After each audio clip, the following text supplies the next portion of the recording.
baseball land, there are no fans so grand as our Mets fans. When we play other teams, no one blood-curdling screams, that's our Mets fans. But when Mets fans shout, go, what they mean we all know. We've got no place to go but up. At Shea Stadium in Flushing, New York, it's the New York Mets meeting the Pittsburgh Pirates. National League Baseball of the New York Mets is brought to you by Rheingold, New York's largest selling beer. What do so many people like about Rheingold? Maybe it's our Austrian yeast. Who knows? But we must be doing something right. Today's game is also brought to you by WGY, your sports station for the Great Northeast. WGY brings you the full schedule of Mets regular season games live from Major League parks throughout the country. Bob Murphy with Lindsey Nelson and Ralph Kiner. Greeting you from Shea Stadium was tonight's game between the Mets and the league-leading Pirates. Beautiful night for the ball game. Not a cloud in the sky. It's comfortable here in the stadium. The powwow is breaking up at home plate with Johnny Pesky, Wes Westrom, and the umpires. The starting pitchers in tonight's game, Bob Beal for the Bucks and Jack Fisher for New York. We'll be back with the start of tonight's game in just one moment. Now here's the word from Rheingold. I don't know the reason. I can't tell you why. The more people like Rheingold, the beer extra dry. But we must be doing something. Yes, we must be doing something right.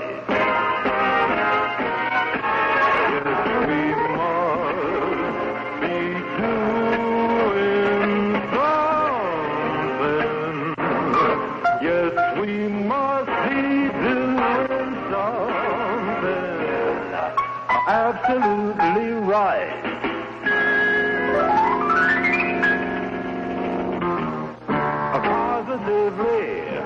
Positively, whoop, absolutely right. Now here are the lineups and batting orders. For Pittsburgh, Matty Alou will be in center field leading off. Gene Alley playing short, he will hit second. Roberto Clemente in right field batting third. Willie Stargell in left field hitting cleanup. Jose Pagan will be at third, batting number 5. Don Clendenin playing first base, hitting 6th. Bill Mazeroski at second base, batting 7th. Jim Pagliaroni behind the plate, batting 8th. And on the mound, batting 9th with a record of 12-7, left-hander Bob Beal. For the New York Mets, Ron Hunt will be at second base in the leadoff spot. Ed Basu at short, batting second. Cleon Jones in center. Ken Boyer at third, batting cleanup. Jim Hickman in right field, hitting number 5. Ron Swoboda in left field, batting 6th. Jerry Grody behind the plate, hitting 7th. Playing first base and batting 8th, Eddie Cranepool. And on the mound, batting 9th, right-hander Jack Fisher. Shag Crawford umpiring behind home plate. Ed Vargo at first, Doug Harvey at second, and Harry Wendelstedt will be the umpire at third base. And right now, as the New York Mets take the playing field, Gene Jarvis plays Meet the Mets. Our day game tomorrow winds up the 3-game series with Pittsburgh and also concludes the very brief homestand. The Mets are in Philadelphia this weekend. And right now, ladies and gentlemen, here at Shea Stadium, the crowd rising. Gene Jarvis at the Thomas organ, our national anthem. Join us in singing our national anthem.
with the playing of our national anthem, we're set for action here at Shea Stadium. Baseball history recorded this afternoon at Candlestick Park, where Willie Mays, in the fourth inning, connected for a home run, number 535 of his magnificent career. Willie now stands alone as the second greatest home run hitter in the history of the game of baseball. He has now hit more home runs than any right-hand batter in the history of the game. The Giants came from behind in that game with St. Louis. They were trailing 3-1 going to the last of the eighth inning. They scored 2 in the last of the eighth inning to tie the game. They got a run in the last of the ninth inning to defeat St. Louis 4-3. Frank Lindsay was the winner in relief. Marichal had started, McDaniels in the third. Marichal was nicked for 3 runs by the Cardinals in the first 2 innings, and then Lindy McDaniel came on. Lindsay in the ninth got the win. Washburn, the Cardinals starter. Joe Horner in the eighth.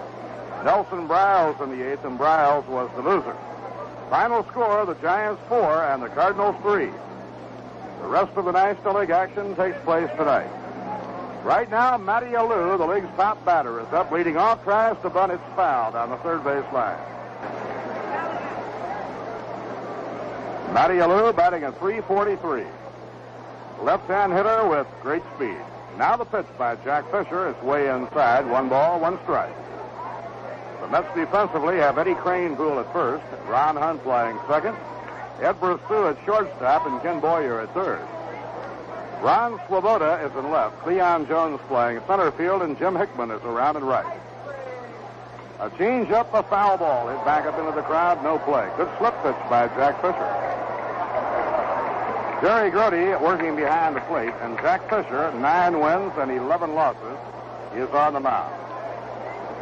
Jack started the year slowly. He lost his first 4 decisions.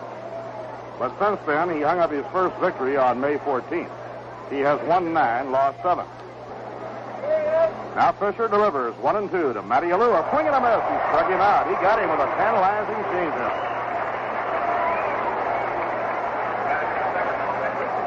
Shortstop, number 14.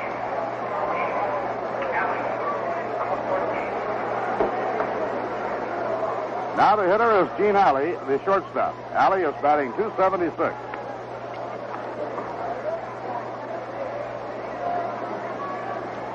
Alley, right-hand batter, hits the curve on a line over second into center field for a base hit. He hit a hanging curveball, nice level swing, and just lashed a line drive right up the middle. Right fielder, number 21. The number 3 batter in the order, Roberto Clemente, hitting .328. Tonight in the American League, the Yankees play in Detroit. Kansas City playing at Twine-Hyder in Chicago. In the first game, the A's lead 1-0 after 2.5. Paul Lindblad for the A's and Johnny Bouchard pitching for the White Sox. Here's the pitch on the way. A high pop fly to shallow right center. Everybody hustling for it. Jones coming on, makes the catch. Hard run by Cleon Jones. He finally got to it in very shallow right center field. Cleon had to cover a lot of ground to make the catch. Now here's Willie Stargell. What a nemesis he has been. Willie Stargell has 27 home runs this year. He has hit 9 of the 27 against New York. He has 78 runs batted in, and he has 21 of the 78 against the Mets. He has just torn the Mets up all year long. Ron Hunt playing Stargell a couple of steps into the outfield. Now the pitch by Fisher. A drive well hit to deep center field, way up. There it goes, a home run.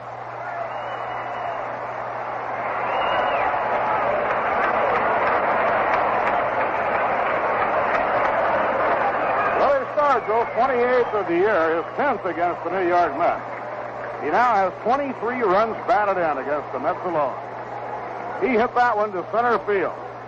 A climbing line drive that went over the wall, just a little bit to the right of straightaway center field.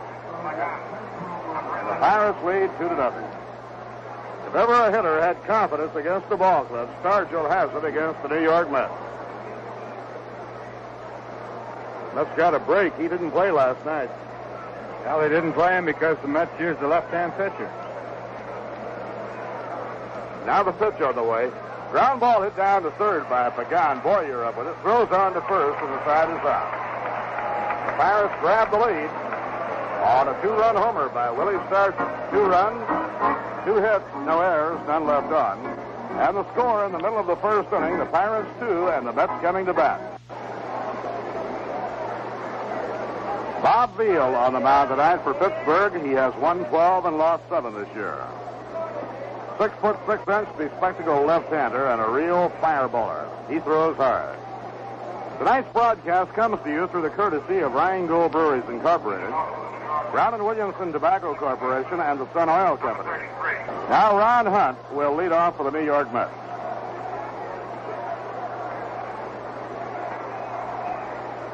Ron batting .289.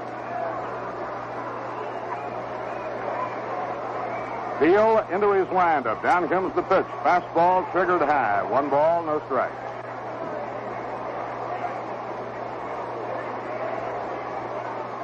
Eddy Basu is on deck, and then Cleon Jones.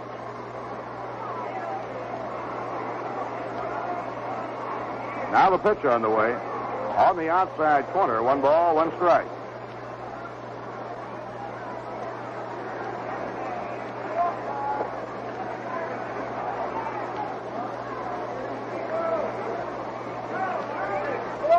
The 1-1 delivery. Look out. Way inside. That one sailed all the way to the backstop. Ron just turned his shoulder, and it breezed right by.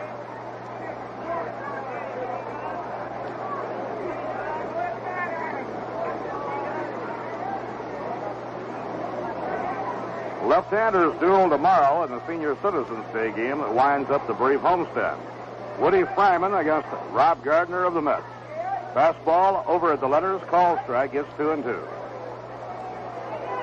Pittsburgh taking a 2-0 lead on the 28th home run of the year by Willie Stargell. Stargell now tied for third in the National League in home runs. And it's over. Strike 3 call.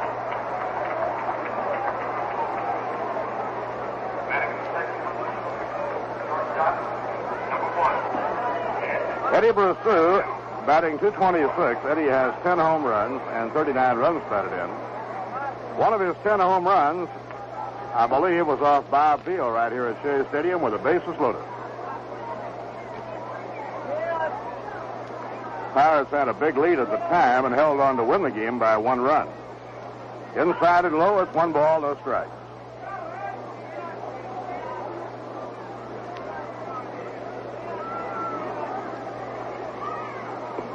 Now the breaking ball a little bit outside, ball 2, 2-0. That grand slam Eddy Basu hit off Bob Beal here at Shea was on July 3rd. Pirates held on to win the game by 1 run, 8-7. A high fly ball hit to left field. Willie Stargell, back 1 stride, is under it waiting. He puts it away, retiring Basu. Now 2 outs and nobody on. And the hitter will be Cleon Jones, the center fielder. Cleon is hitting .279. Well, we have a beautiful night for the ball game. Last night, fog and rain. Tonight, ideal baseball weather. Drive hit the deep center by Cleon. Way back, it may go all the way. There it goes. A home run. It's in the park, beg your pardon. Hit the top of the fence. It hit the top of the fence. It's a home run for Cleon Jones.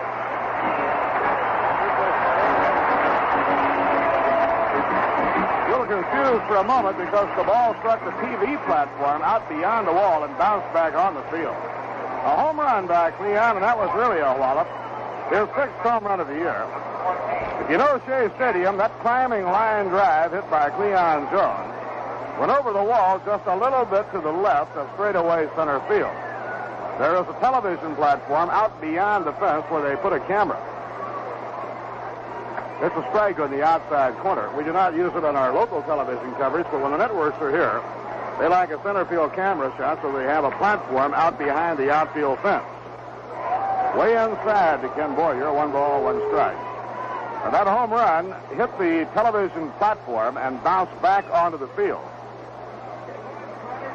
Matty Alou, the center fielder, picked it up and whipped the ball back in, and Cleon was about as startled as everybody else. A swing and a miss at a curve. 1 ball and 2 strikes.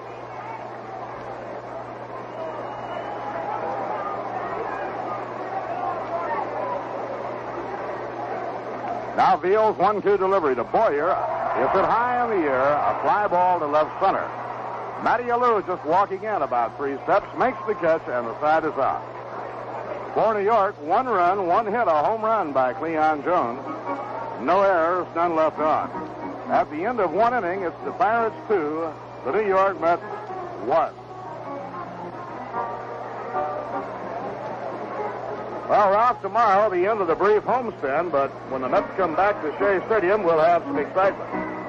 Certainly will have, Bob. It'll be the Dodgers in here for a night game on the 29th, Monday night, and a night game on the 30th. Then the Giants for a night game on the 31st, and a day game on the next day, September 1st. And Philadelphia, they'll play over the weekend, playing a night game Friday night game on Saturday, and a single-day game on Sunday. So the Mets will take on some more of the First Division in their schedule coming up. You can get tickets for all the home games of the Mets at a wide variety of locations. Shea Stadium open from 8 to 6 on weekdays and 9 to 5 on Saturdays and Sundays. Grand Central Station at the foot of the 42nd Street and Vanderbilt Avenue ramp, open weekdays from 8 to 6 and Saturdays from 8:30 to 4. Tickets available at Macy's at the 34th Street and 7th Avenue area on the main floor, and Macy's in the Walt Whitman Shopping Center in Huntington, Long Island, open during the regular store hours. In addition, reservations for box and reserve seats may be made at all Howard Clothes stores during regular store hours, and also at any branch of the Manufacturers Hanover Trust Company during banking hours. Tickets can be obtained by mail by writing Ticket Manager, Shea Stadium, Flushing, New York. Box seats are $3.50, reserve seats are $2.50 each. Don't forget to add 25 cents to cover the mailing cost. Now Don Clendenin is up against Jack Fisher. A swing and a miss on a fastball. He threw it right by him. Clendenin is batting .303. He has 18 home runs and 68 runs batted in. It takes a lot of pitching to stop this Pirate ball club. It's inside and high, 1 ball, 1 strike. Old saying in baseball that good pitching will stop good hitting. But it has to be real good. The 1-1 delivery. Swing and a miss on a curve. 1 ball and 2 strikes.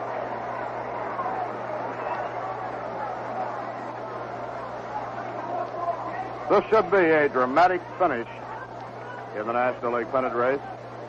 7 of the last 10 games the Pirates play this year will be against the Giants.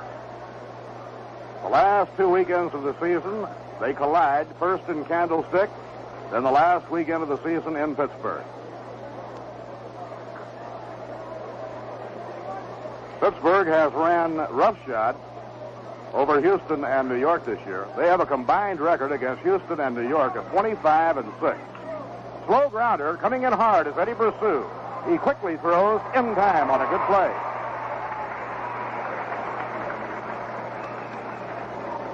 One out, nobody on. Basu hustling in. Now Bill Mazeroski coming up. Against the First Division ball clubs this year, the Pirates have a record of 20 wins and 26 losses. Following tomorrow's game, they have only 3 games left all year with the Houston Astros, and they'll be all through with the Mets. A swing and a miss by Mazeroski.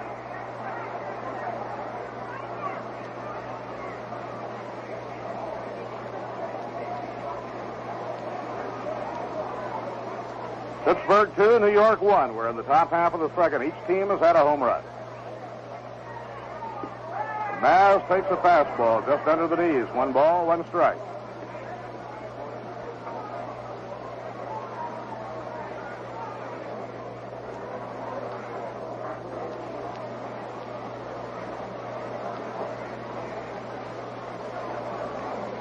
Now Fisher's 1-1 delivery. A curve hit foul down toward Alex Grammas, the third base coach. 1 ball and 2 strikes. On their road trip, which starts Friday night in Philadelphia, The Mets play 4 games in Philadelphia, 4 in Chicago, and 3 in Atlanta. They'll be gone 10 days, play 11 games, return here to play the Dodgers Monday night, August 29th. Pitching 1-2. A long drive to left field by Mazeroski. Back to the wall of Swoboda. He jumps. And did he get it? We'll have to wait and see. It's a home run. Home run for Mazeroski. We had to wait until Wendelstedt, the third base umpire, got out into the outfield far enough. Swoboda jumped as high as he could, landed in a sitting position, and not until Ron got up was the umpire, Harry Wendelstedt, able to tell whether or not he caught it. Because you can actually jump as high as the top of the fence. For Mazeroski, his 9th home run of the year, and the Pirates now have a 3-1 lead. Curve inside. Ralph, I'd like to see a videotape replay on that. That must have been mighty close. Sure couldn't tell from here whether or not he kept the ball in the glove. It just cleared his glove, evidently, and went over the fence. That one from here, and we're looking a long way out, appeared to be just inches from being caught. Grounded into the dugout of the Mets, no play. Vagliaroni, the batter, with a count of 1-1.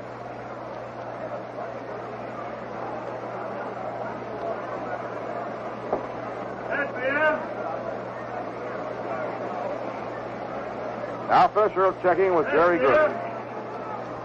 Swings out of his windup. The pitch, it is cut on and fouled back up into the crowd. No play.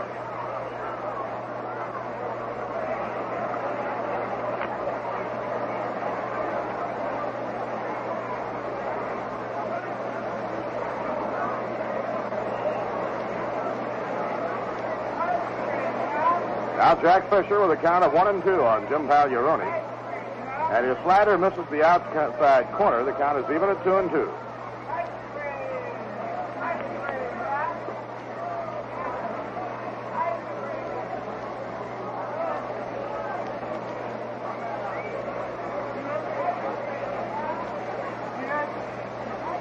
The 2-2 delivery is high, and he checks up on it, 3-2.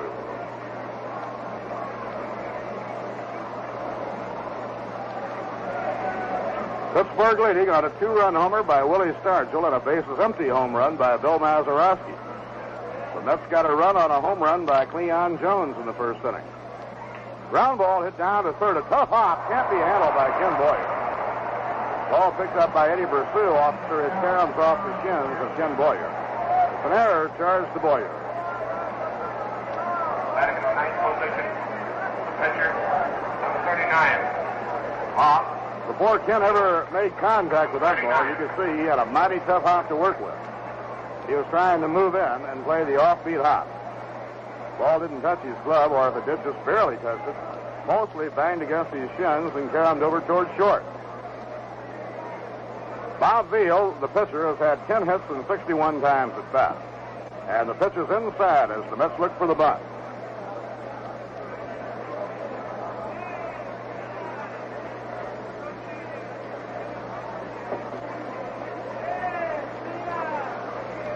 Now Fisher off the stretch.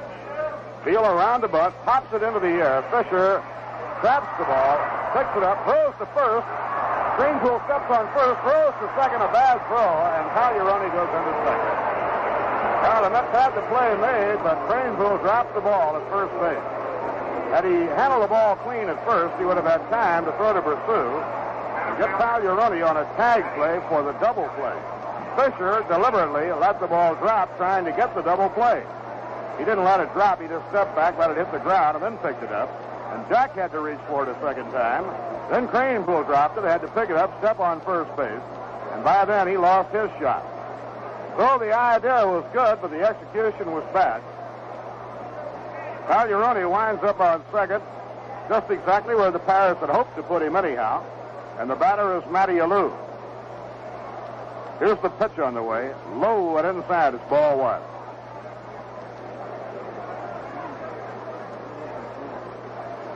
We'll have to wait and see how the official scorer charts the play. I don't believe they can give a sacrifice on that. A swing and a miss on a slow curve, 1-1. But Fisher easily could have caught the ball in the air had he desired. But he was going for the double play, and with good execution, the Mets would have had the double play.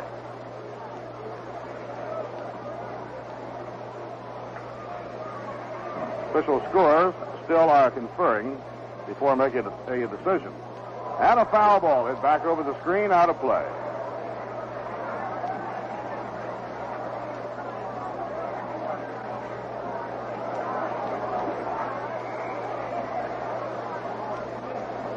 Two men away. Matty Alou, batting .342, left-hand hitter, is up against Jack Fisher.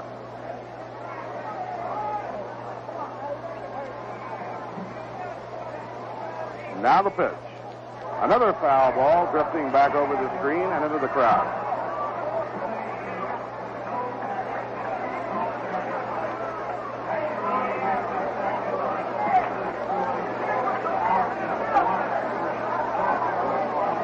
No sacrifice, no error on the play. Beal is out. Fisher to Cranepool. And Pagliarone reaches second on the fielder's choice.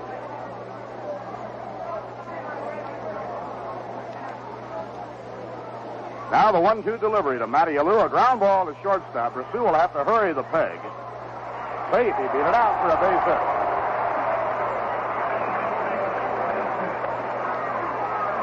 And another leg hit for Matty Alou. Anytime he grounds that ball to shortstop, with his speed and quick getaway from home plate from the left side, he has a good chance to beat it out. The ball was not hit too hard, which was all working in Matty Alou's favor, and he beats it out for an infield hit. Now runners on first and third, and the batter is Gene Alley. Pagliarone moving over to third. Gene Alley singled to center field in the first. A quick throw to first, not in time.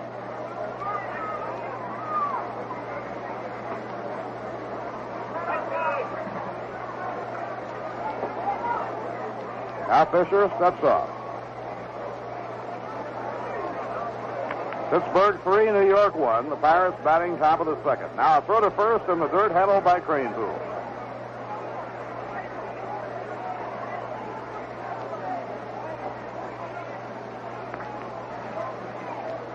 Here's the pitch on the way.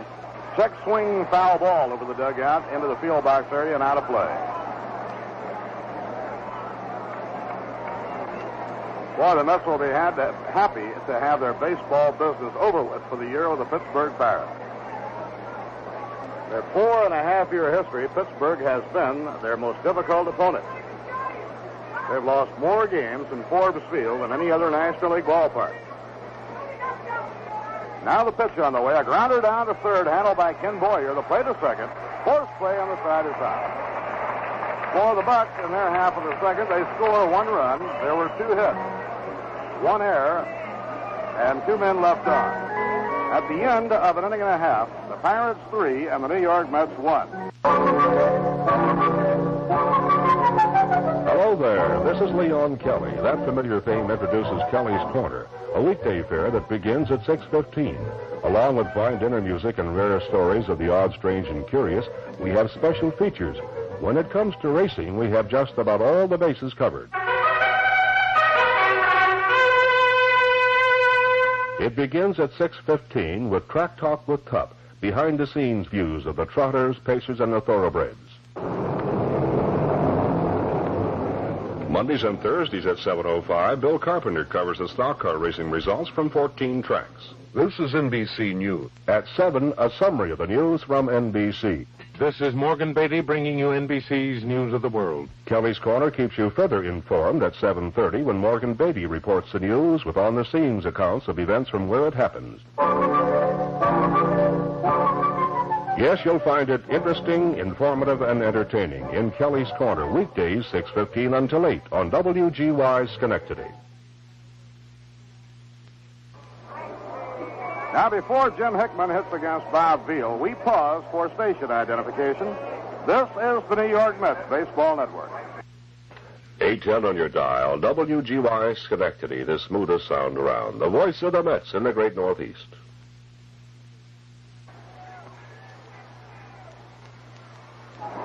Bob Murphy with Ralph Kiner and Lindsey Nelson from Shea Stadium. Jim Hickman is batting against Bob Beal, and the curve is a strike on the outside corner. Jim batting .254.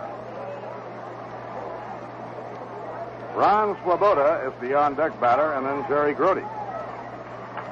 A foul fly going down the right field line and out of play.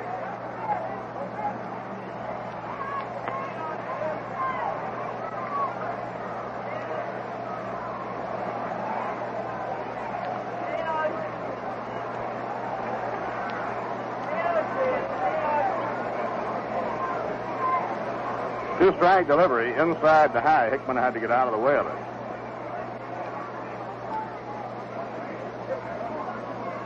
This year, Bob Beal has started twice against the Mets and won both games. A swing and a miss, he struck him out. Beal holds the Pirate club record for strikeouts for the season. He strikes out a lot of hitters. When he shut out the Mets on May 1st, he struck out 9 men. He struck out only 5 when he beat the Mets on July 3rd. On 3 different occasions this year, Beal has struck out as many as 11 in a game. 1 ball and no strikes to Ron Swoboda. He struck out 11 in beating the Dodgers. Struck out 11 against the Astros and struck out 11 again against the Dodgers and winning 3-1. A pop-up that is foul but playable for Don Clendenin. He's under it and makes the catch in foul territory. Good pitch by Beal. He jammed Ron Swoboda. He hit him right off the fifth. Batting in 7th position. Catcher, number 15. Now Jerry Grody coming up. Grody, number 15.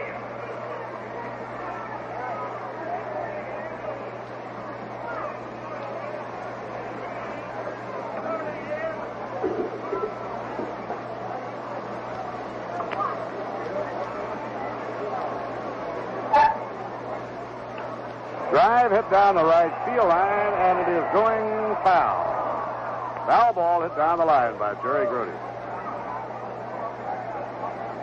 Bob Beal has had his troubles of late. His last complete ball game was July 14th.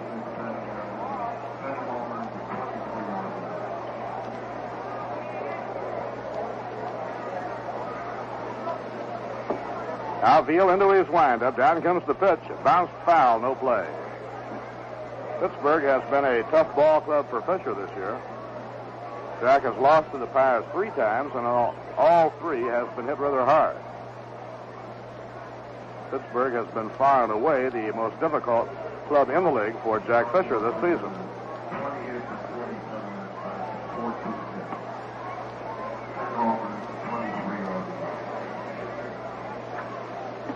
And it's high.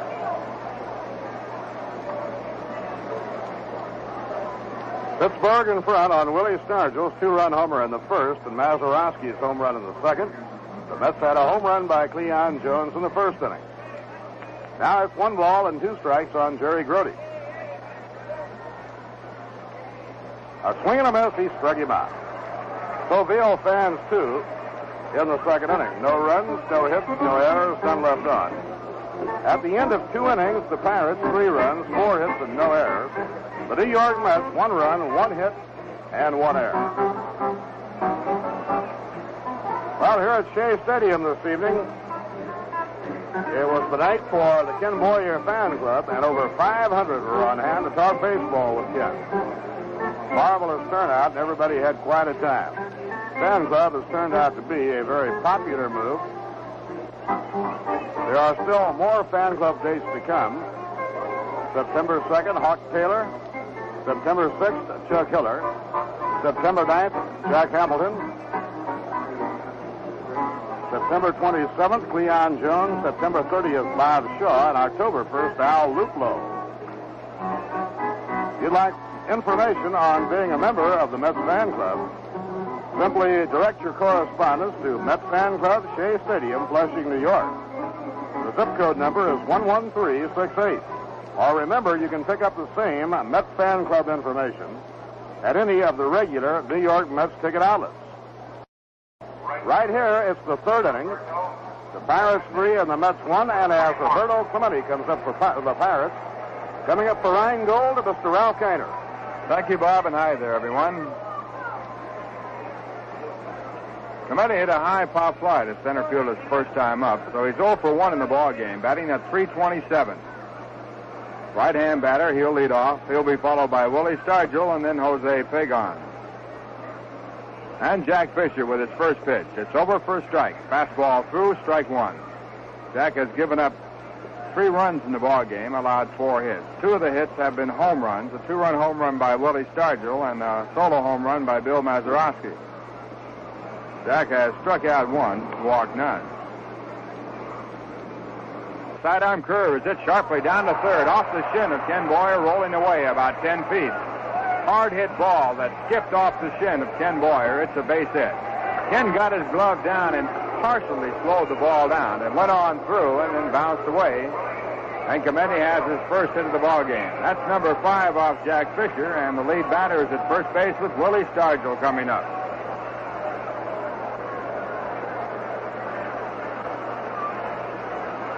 Willie with a home run on a curveball over the center field wall his first time up. His 28th this year. He has driven in 80 runs. He's batting .327. Throw to first base, but Clemente was on the bag when the throw went over. That's not the story. The story is what he has done against the Mets. Now Fisher set again, and the pitch. It is high, a fastball for ball 1. In 47 times against the Mets, Willie Stargell has had 20 hits. 10 of them have been home runs. He has driven in 23 runs. He has batted .426. And he sat out last night's game. That's not the first time. Throw to first base, Clemente gets back with a good slide. Twice he has sat out ball games with the Mets due to the fact they were using left-hand pitching.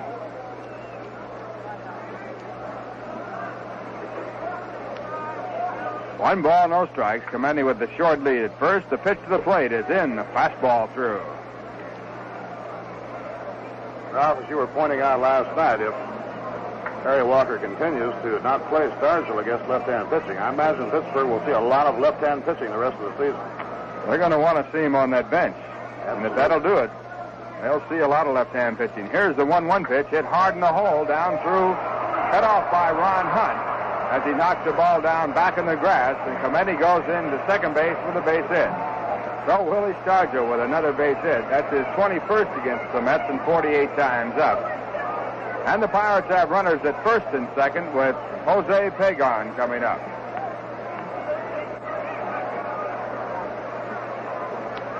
Another batter that they put on the bench when a left-hander goes most of the time, in fact almost all the time, is Matty Alou, who leads the major leagues in hitting with .344. Manny Mota takes his place. Of course, he is hitting well at .360.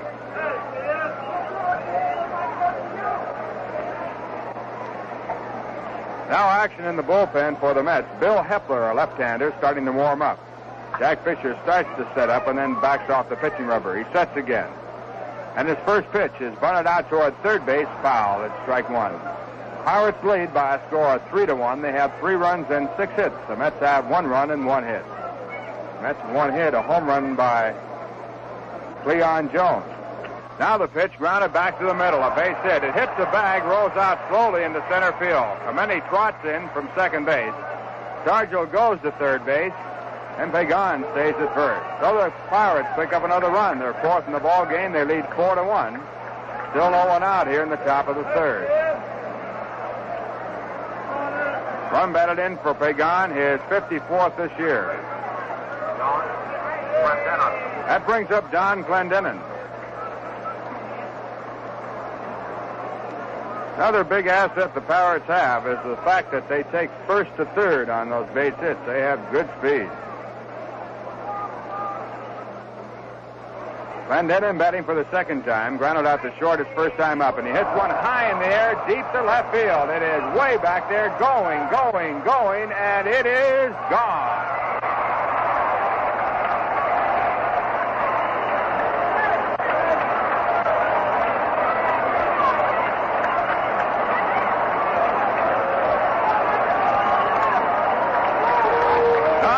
turned in and with a tremendously high home run over the left center field fence, 371 feet away.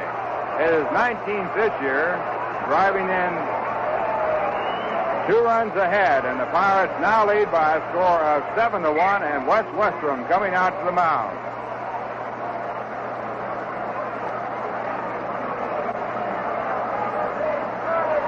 Pirates with 3 tremendous home runs in this ball game to account for all of the runs but one.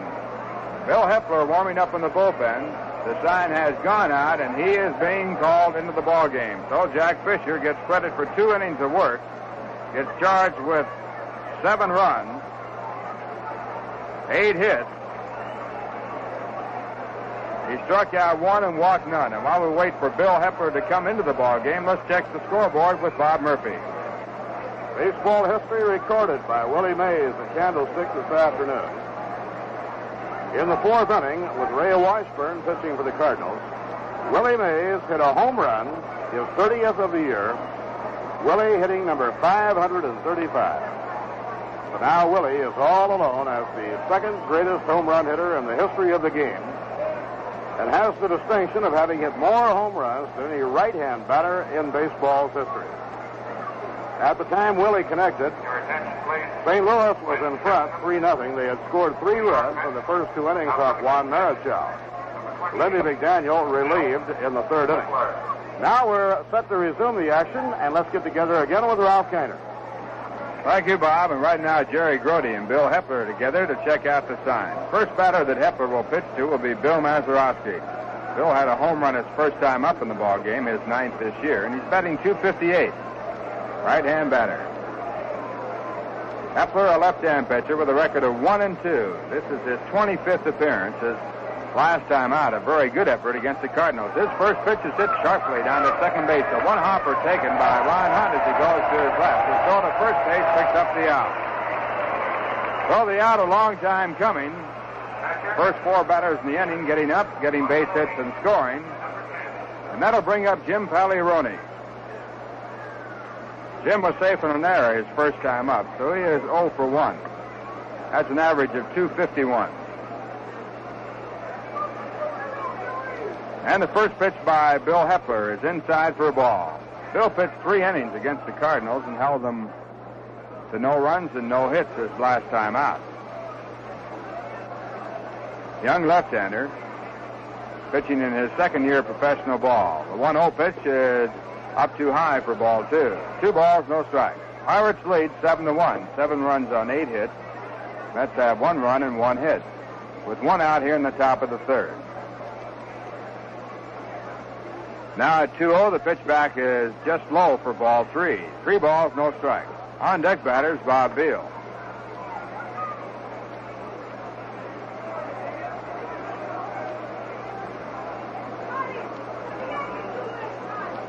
So far in this ball game, every one of the Pirate batters have reached first base. Next pitch is over for a called strike, a good sinking fastball. The only one to reach without a base hit, Jim Pagliarone, who reached on an error. Now the 3-1 delivery in the hole, deep in the hole, picked up backhanded by Eddy Basu. His throw to first base is in time.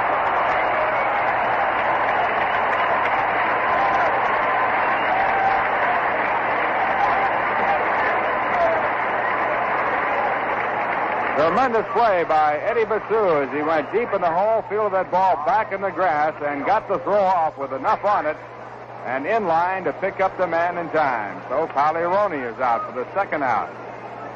Bill Hepler picking up 2 in a row after the 4 runs were in. And that'll bring up Bob Beal. Beal, a right-hand batter. And he swings and misses. It's strike 1. Beal tried to sacrifice his first time out, thrown out at first base on a very peculiar play. Batting .161 with 10 hits and 62 times up. The pitch back is fouled into the glove of Jerry Grody. It's strike 2. Ball was popped up in the air, and Jack Fisher elected to let it drop and try for a backward double play through to first base in time, but Eddie Cranepool had trouble getting the ball off, and the runner at first base got down to second safely. And Bill Hepler back again, and the pitch is swung on and missed, so Bill gets the side out. Pitching to 3 batters, and getting the ball. In the inning, though, the Pirates score 4 runs on 4 hits. There were no errors. No one left on base, and the score at the end of 2.5 innings, Pittsburgh 7, New York Mets 1. Now here's a word from Rheingold. I don't know the reason.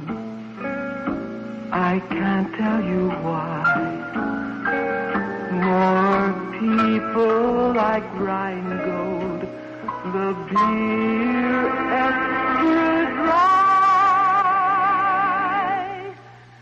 But we must be doing something. Yes, we must be doing something right. We must be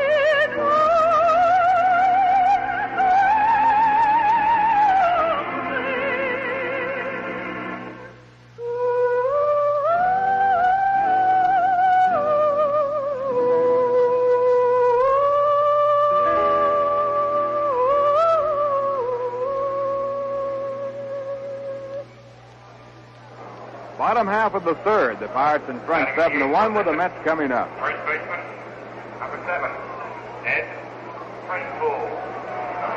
Eddy Kranepool will lead off for the Mets here in the third. He is batting for the first time, hitting at .260. In his last 31 games, he has batted at .330. 37 hits in his last 112 times up. Has a career high in home runs this year with 13 and has driven in 47. Batting against the left-hander Bob Beal. And the first pitch is too low and it's a ball. Beal has given up 1 run and 1 hit, a home run by Cleon Jones. Cleon 6th this year.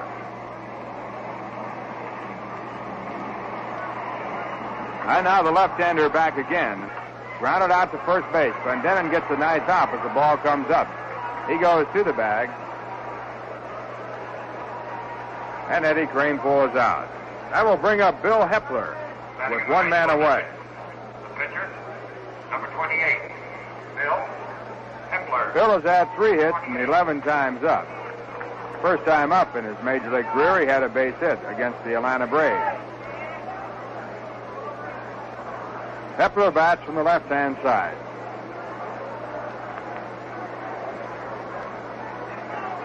Pirates lead 7-1, and Beal throws a hard fastball. It's called a strike. Beal's a mighty impressive-looking fellow on the mound. Has a lot of motion and a lot of speed. Next pitch is swung on and fouled down in the dirt. Strike 2. Wears glasses, which always seems to make a pitcher look a little tougher. Never too sure whether he can see that well through them. Now 2 strikes, a pitch back. Outside, it's a ball. 1 ball, 2 strikes. One of the peculiarities of Bob Beal is that when he's behind, the majority of time he'll throw you breaking pitches, in spite of the fact that he has a great fastball. Now at 1-2, the pitch. It is looked at, but called a ball. That puts the count at 2-2. Beal once again going to the handkerchief, checking out his glasses. That's the sight I'm sure all the hitters like to see. Now the 2-2 pitch. It's swung on, foul tipped, and held on to by Pagliarone, and Bill Hepler struck out. 4th strikeout for Bob Beal, his second out here in the third. And with the Pirates in front 7-1, the Mets go back up to the top of their batting order. Ron Hunten, number 33. Ron was the first strikeout victim. He was caught looking his first time up. Average of .288. Came into this ball game with a .407 average over his last 27 times at bat. Had 11 base hits. Pirates 7 runs, 8 hits. The Mets have 1 run and 1 hit. 2 men away in the bottom half of the third. And the pitch. Hard ground ball that's cut off by Jose Pagan. What a play, but he throws it away. So Ron Hunt gets first base anyway. He was robbed of a base hit. And now, in spite of the fact that he threw it away, he's being given a base hit.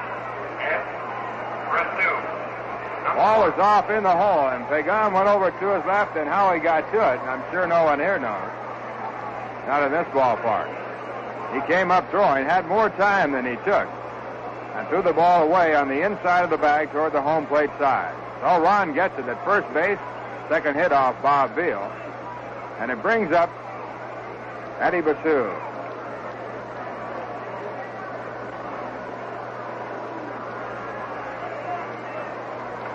First pitch to Eddy is looked at for a called strike. Basu flied out to left field his first time up. High fly ball, his average at 225.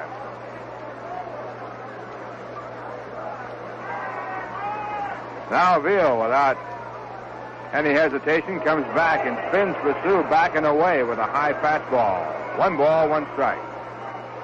Don Clendenin's not holding Ron Hunt on at first base. Pirates lead by 6 runs. They have 7 runs on 8 hits. The Mets have 1 run now on 2. 2 men out, bottom half of the third. Next pitch is fouled over the top of the screen. So Beal gets out in front, 1 ball and 2 strikes. Tomorrow's ball game, Rob Gardner, pitching for the Mets, will be carrying a record of 3-7 up to the Pirate ship. Now at 1-2, pitch too low, and it's now 2 balls and 2 strikes.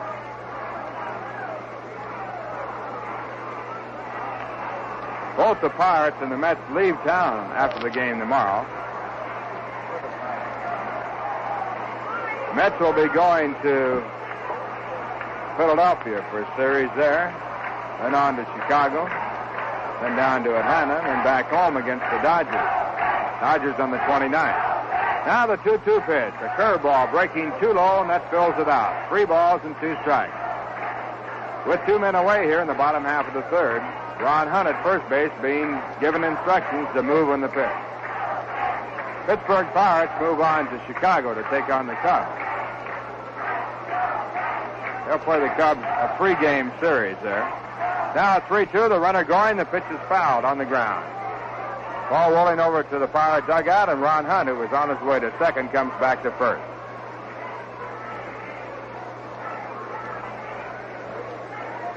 Giants have moved a little closer to the Pittsburgh Pirates. They trail by 1 game now by winning today 4-3. Now again a 3-2, and again a foul ball. The ball bounced down the dirt and bouncing up and hitting Eddy Basu in the batter's box. In that ball game, the winning pitcher was Frank Lindsay. He is now 5-9. Losing pitcher Nelson Briles, his record 4-12. Brock had a home run for the St. Louis Cardinals. Mays had one for the Giants, and he has now become the greatest right-hand home run hitter in the history of the game. 535 in his career. One other game in progress in the National League. Chicago 2, Philadelphia nothing. Holtzman and Bunning. Hundley a home run for the Cubs. Now again at 3-2, the runner going. The pitch is hit out to left center field. Going back is Willie Stargell and over. Willie has it in line and makes the catch to retire the side. In the inning, no runs, 1 hit, no errors. 1 man left on base, and the score through 3. Pittsburgh Pirates 7, the New York Mets 1.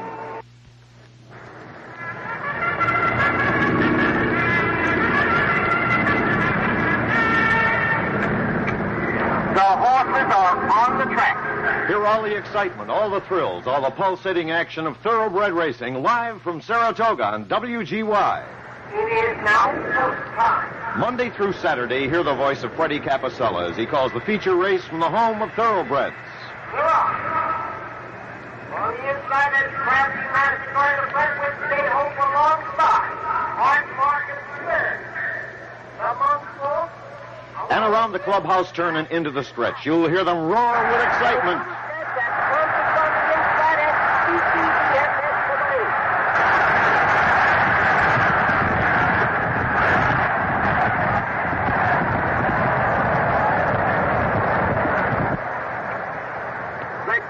Examine the photograph before posting the number.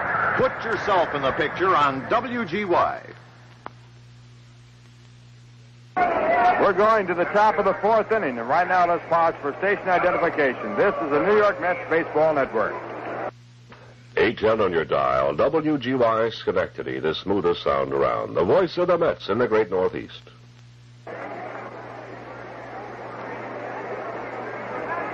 Ralph Kiner, along with Bob Murphy and Lindsey Nelson from Shea Stadium. The Pirates lead 7-1. They're coming up again. And the first pitch to the Major League's leading batter, Matty Alou, is a curveball over by Bill Hepler for a called strike. Alou batting .344.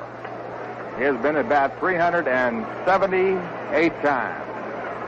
Now the one strike pitch high, and it's 1 ball and 1 strike. To qualify for the batting championship, you have to appear at bat during the season 502 times. Pirates have 45 games left.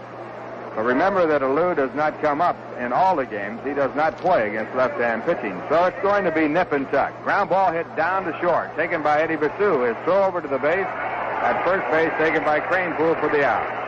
So Matty Alou, who had singled his last time up, 2 shortstops, beating the ball out, now out for the second time in the ball game. He's 1 for 3 in the game, and it brings up Gene Alley, who has 1 hit and 2 times up.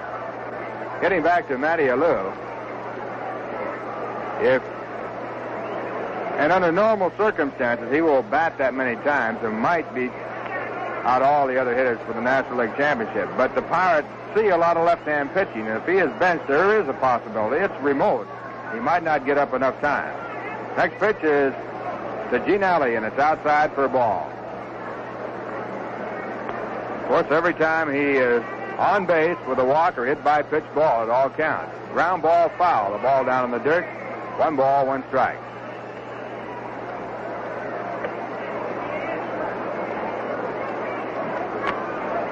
Pirates with 46 games, make it 45 games left.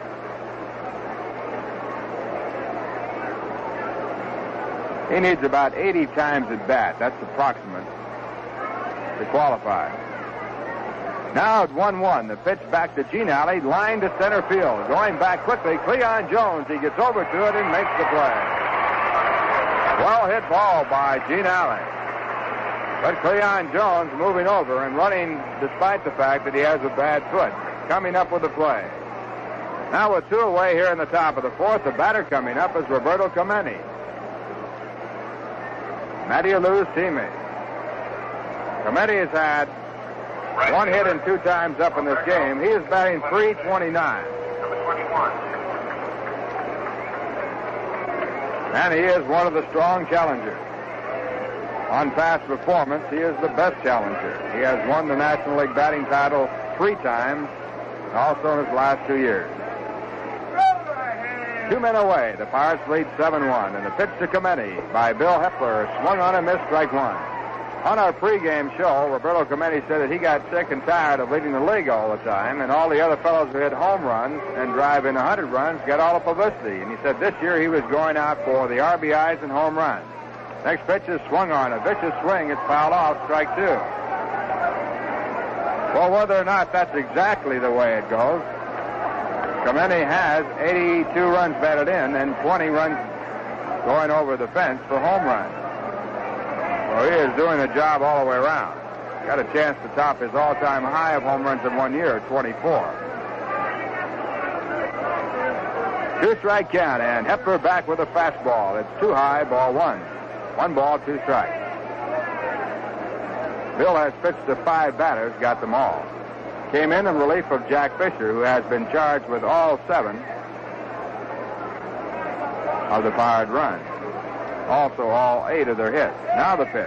Curveball hit hard down to third. Boyer, a good play on it, up and over to first base in time. And Boyer, this time, going to his knees. It smothered the ball as it moved to his left. He reached out and got it. Got up quickly, fired to first base, and pick up Roberto Clemente for the out that retired the side. So Bill Hepler now 6 in a row, and the score at the end of 3.5. Pittsburgh 7, the New York Mets 1.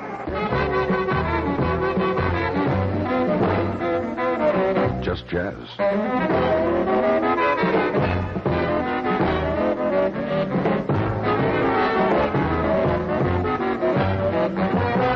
However you enjoy your kicks and jazz, we feel certain that you'll get your fill on the weekly program Just Jazz, heard over WGY. The program is heard usually on Tuesdays from 8 till 11 in the evening. But during the Mets baseball season, the show is heard on other nights of the week. In any case, Just Jazz is heard one night each week.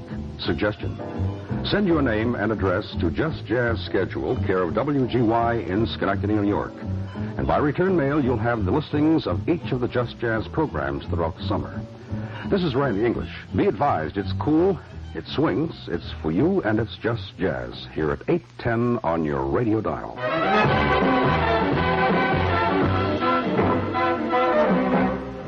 Over at WGY in Schenectady. Bottom half of the fourth, and the Mets coming up with Cleon Jones as their leadoff batter. Cleon has accounted for the only run the Mets have, a home run over the center field fence. It was his sixth this year.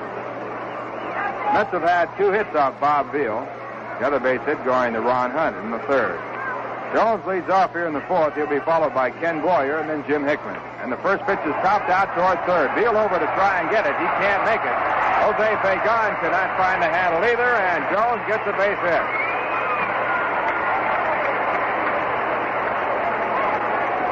A swinging bunt down the third base side. Bob Beal coming over. Almost got to it, but the ball took a very crazy hop toward the foul line. Got by him, and then Jose Pagan tried to pick it up with his bare hand, but he had no chance if he had to make the throw in time. He couldn't find the handle, and Jones gets a base hit. So that's now a 3. And Ken Boyer coming up. Boyer flied out to center field his first time up, and he fouls a fastball back against the screen. Cleon Jones with that hit, which traveled about 40 feet, now has 100 hits for the season. That puts him up with Ron Hunt, who has a total of 113.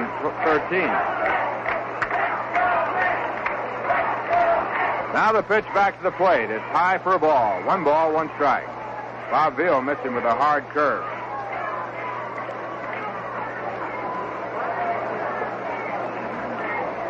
Cleon Jones not being held on at first base. Don Clendenin playing behind the runners. The Pirates lead 7-1. Beal sets up in the stretch position, looks at first, comes back to the plate, and the pitch is swung on top down to Whitey Herzog, who bobbles the ball. 1 ball, 2 strikes. Boyer batting .262.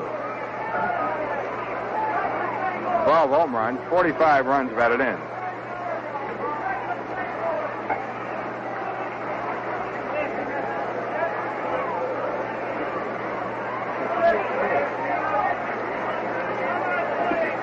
Now at 1-2, the pitch back, a check in the swing, and it is too low for ball 2. A curveball missing below the knee. Ball getting away from Pagliarone, rolling out in front of the plate. That puts it at 2-2.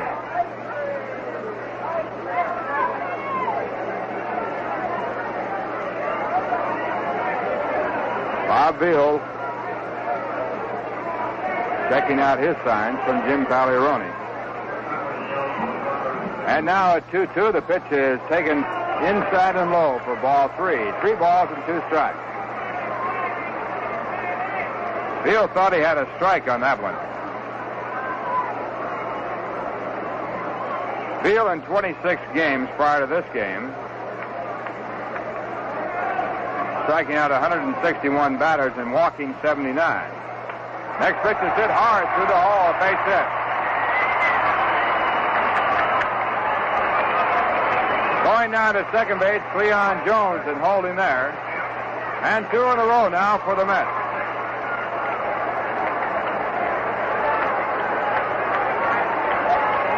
That'll bring up Jim Hickman. Runners at first and second. The Mets need 6 to tie to make it a brand new ball game. Hickman back in action after being out with a broken wrist, which he suffered back on May the 13th. Jim struck out his first time up. That's an average of 250. He's been up 72 times this year. And he takes the first pitch, a called strike. Been in 26 ball games.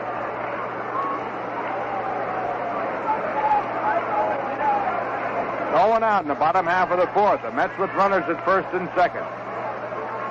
Now Beal Back again. And the pitch is hit in the hole. Grounded on by the third baseman, a base hit. Cleon Jones coming around. Here comes the throw. It's too high. He'll score. The ball goes off of the wall back of the stands, and the runners move up.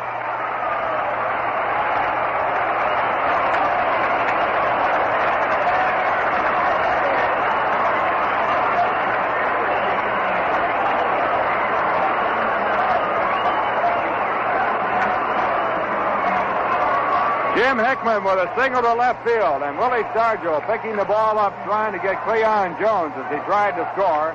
Threw the ball over the head of Jim Pagliarone and over the head of Bob Beal, who was backing up the play. Ball hitting off the screen in front of the box seats and rolling away. And on the play, Ken Boyer moving over to third base, and Jim Hickman down to second. A base hit, a run batted in, and an error in the play to Willie Stargell.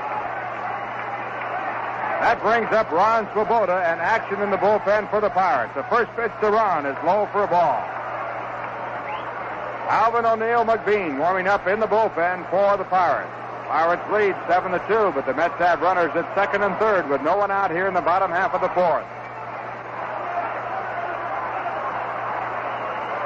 Bob Beal now back again, and the pitch is too low for a ball. That's ball two.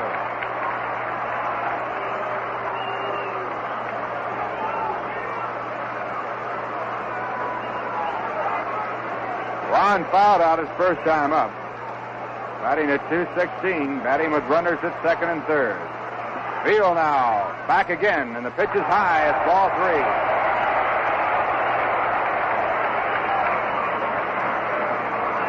Three balls and no strikes, and here comes Harry Walker.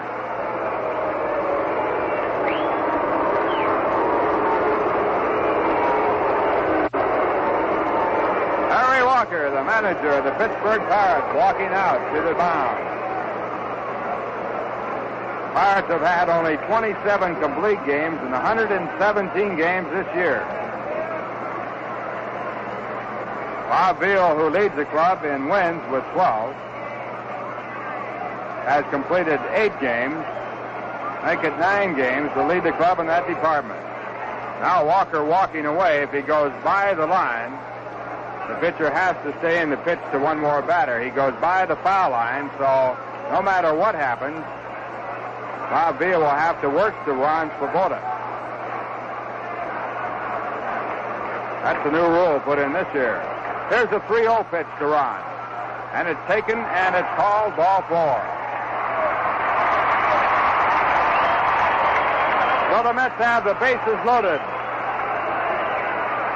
on the walk to Ron Swoboda. And Jerry Grody coming up.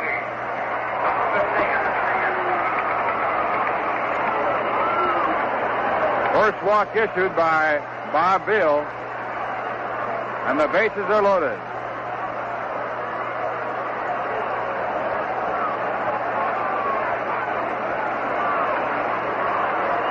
Jerry Grody, a right-hand batter, hitting .237. Infield playing back, and the pitch. It is called a strike. In the bullpen now for the Mets, Ralph Terry, in anticipation of going down to the pitcher, Bill Hepler.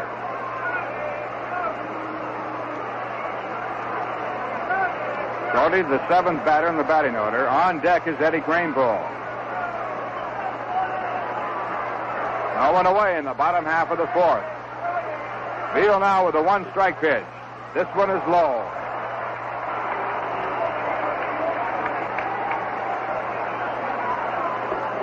One ball, 1 strike. Grody stepping out of the batter's box. Checking out his bat grip. Now digging the hole with his back foot and getting back in. Ken Boyer at third, Jim Hickman at second base, Ron Swoboda at first. And at 1-1, the delivery is fouled over the top of the screen. Strike 2.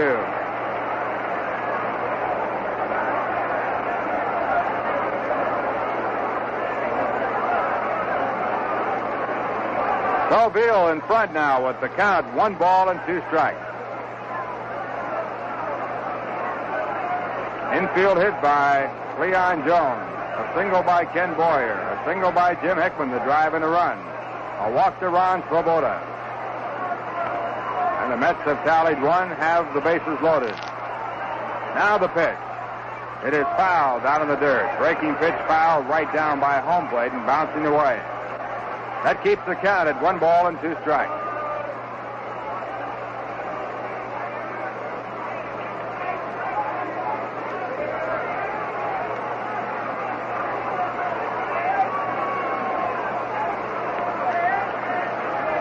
Signs going out by Jim Pagliarone. Beal into the windup and back again to Grote. And the pitch is inside. 2 balls, 2 strikes. Al McBean pumping away in the bullpen for the Pirates.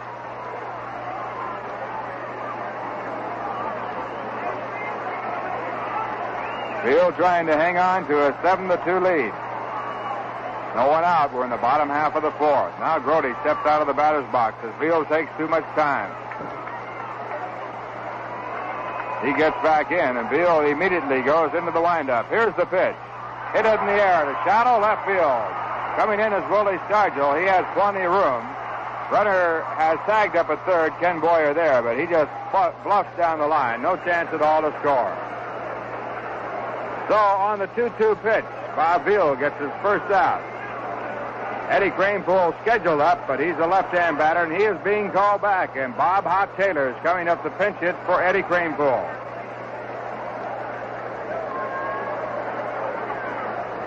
Taylor, a right-hand batter, to come up here. He has had 2 home runs this year, driven in 6 in 36 ball games, batting .185. Walk, Taylor.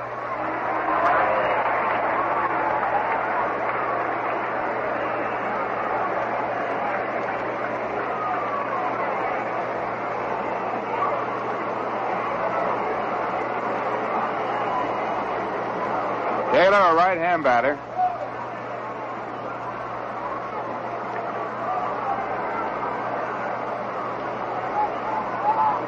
Now he steps in the batter's box. Bases are still loaded, 1 away here in the bottom half of the 4th. And Bob Beal into the windup. His first pitch to Taylor is swung on and missed. Strike 1. Taylor going for a high fastball that was out and away.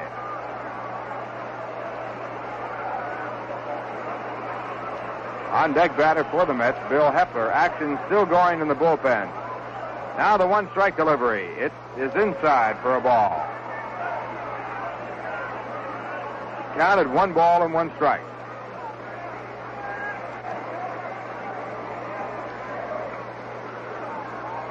And the pitch back to Taylor. It is swung on and fouled back against the screen. So Beal now out in front as he pumps away at 1-2. Beal going to the handkerchief to wipe the perspiration off. Situation here is mighty warm. Now the left-hander back again. The pitch is hit the deep left center field. It's going, and it is gone.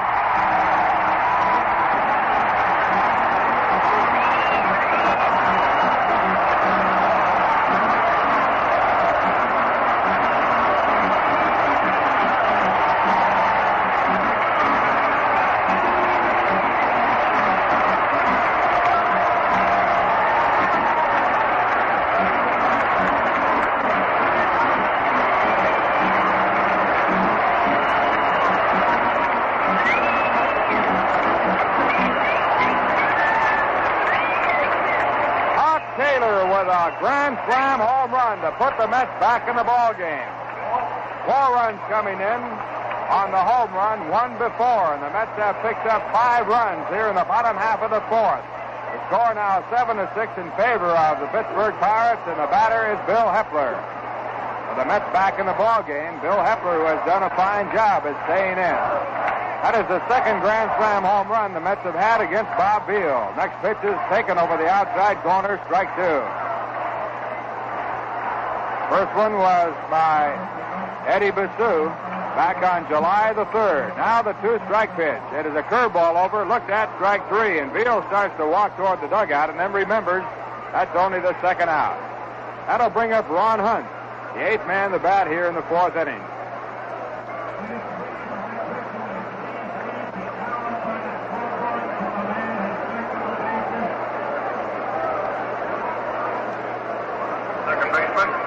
Ron Hunt batting for the third time in the ballgame. The Mets with 5 runs in. Back in the ballgame, they trail by 1. 2 men away here in the bottom half of the fourth. Ron was 1 for 2 stepping in.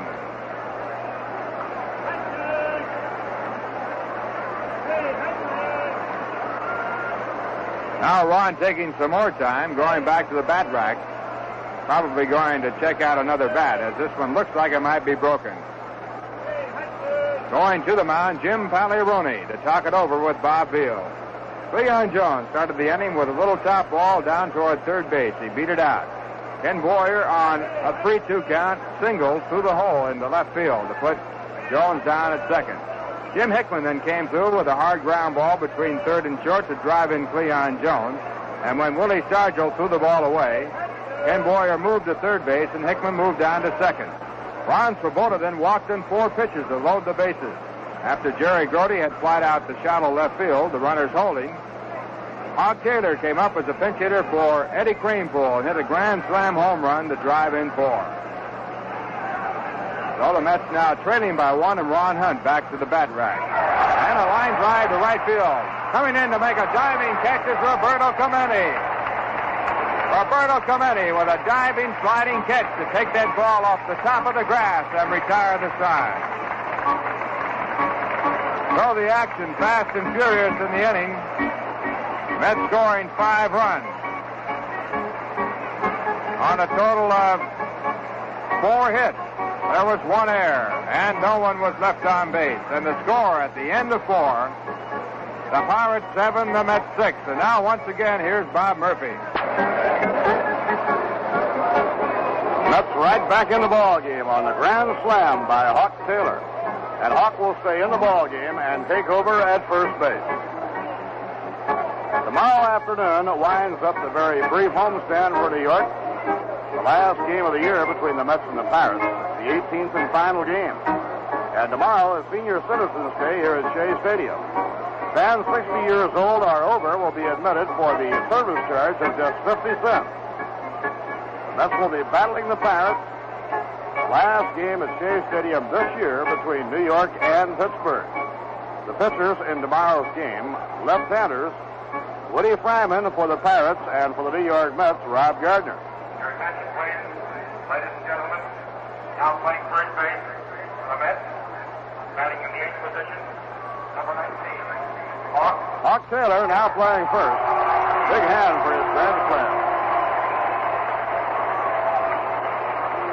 Let's fielder, Willie Stargell. The Mets were 6 runs behind. They now trail by 1.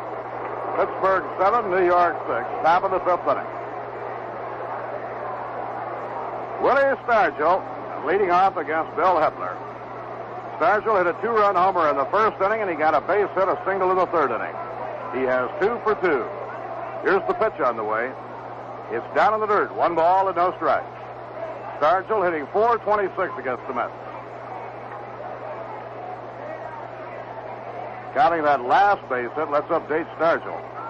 He now has 21 hits and 48 times at bat. His batting average against the Mets this year is .438. 10 home runs, 23 RBIs. He ducks under, and the pitch is over his helmet, 2 balls and no strikes.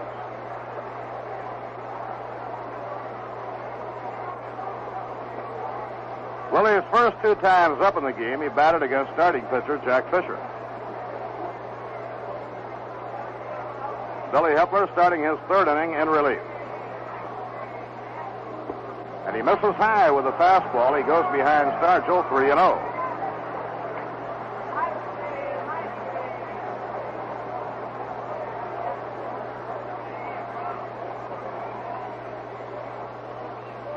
Too high, ball 4, and Hepler walks Stargell on 4 pitches, leading off the 5th inning.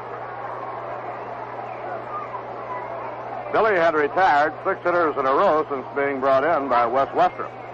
Now Jose Pagan, the 3rd baseman, will be hitting. Jose hitting .281. Has grounded out 3rd to 1st and singled a run across the plate. The RBI was his 54th of the year. When Willie Stargell hit a 2-run homer in the first inning, he hiked his RBI total now to 80 runs batted in.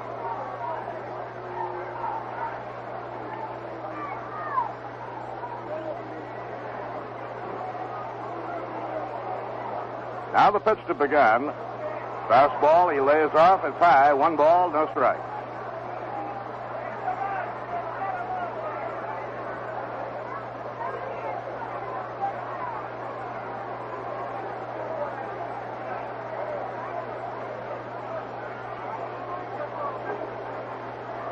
Now 1 ball, no strikes on Jose Pagan. Stargell leading off first, nobody out. Way up high, and suddenly the plate has started to move around on Billy Hepler.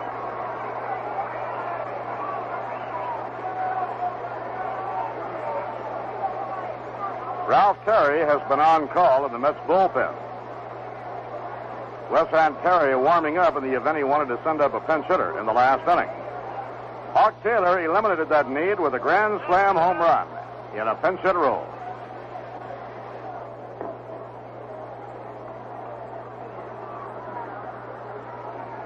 Now a change in the Mets bullpen, and Bob Friend is starting to get ready. Here's the 2-0 delivery, and it's high, ball 3. That's 7 straight out of the strike zone. He walked Stargell on 4 in a row, and now has gone behind Pagan 3-0. Billy's control had been just about perfect until this point. It's over for a strike, 3-1.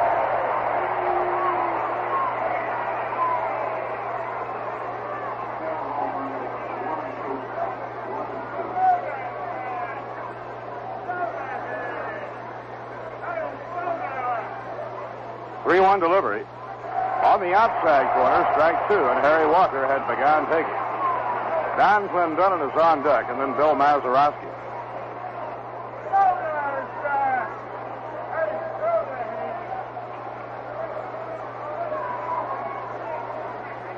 Now Willie Stargell on first, nobody out. The count has gone 3-2 on Pagan. Pittsburgh has 7 runs, 8 hits. New York 6 runs, 6 hits. We've had 5 home runs in the game already. 4 home runs in the game, beg your pardon. A high pop fly on the left side of the diamond. Calling for it is Ed Basu on the skin part of the diamond, and he has it for the out. 1 out and 1 on. We were right, 5. Pittsburgh has hit 3. The Mets have hit 2. Don Clendenin now is the hitter. He hit a home run with 2 men on. His last time up in the 3rd inning. Now Hepler delivers, and the curve is over. Strike 1 call. Don Clendenin with his 3-run homer raised his RBI total to 71. A lot of power in that Pittsburgh lineup. Clemente has 82, Stargell 80, and Clendenin 71. That's a lot of runs batted in. Now the breaking ball over, strike 2.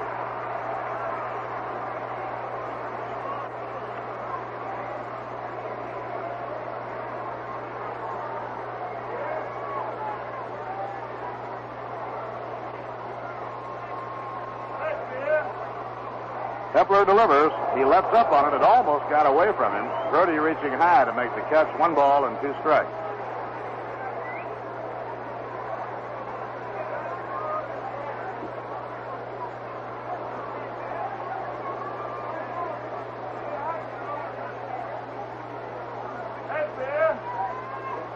Pitching 1 and 2. A high fly to right field. Jim Hickman drifting toward the line is under it and makes the catch.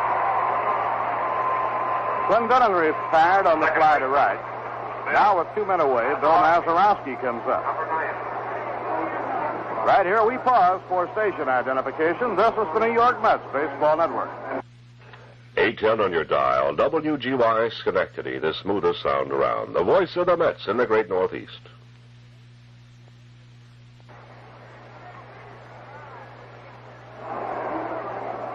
Mazeroski hits a wicked smash, a great stop by Boyer. He gets up the throw, he got him.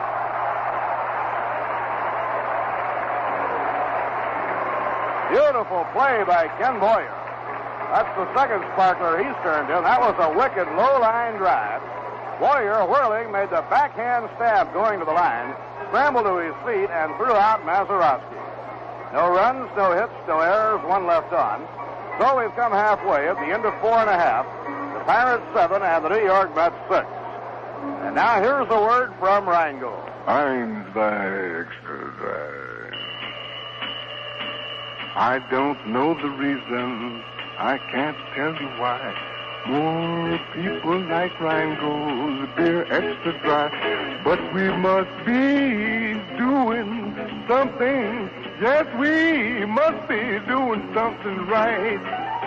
Yes, we must be doing something. Woo! We must be doing something right. We're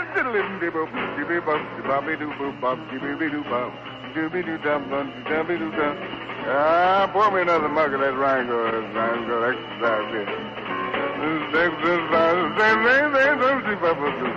Woo! Yes, we must be doing something. Woo! We must be doing something right. Rheingold.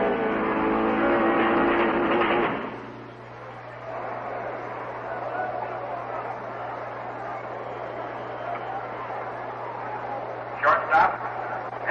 The New York Mets will have 2, 3, and 4 in the batting order, hitting against Beal in the last half of the 5th inning. Mets fighting back into this one. They were far behind, trailing 7-1, but scored 5 runs in the 4th inning with Hawk Taylor hitting a grand slam home run as the pinch hitter. Grounded foul down the third base line by Ed Basu. Cleon Jones on deck, and then Ken Boyer.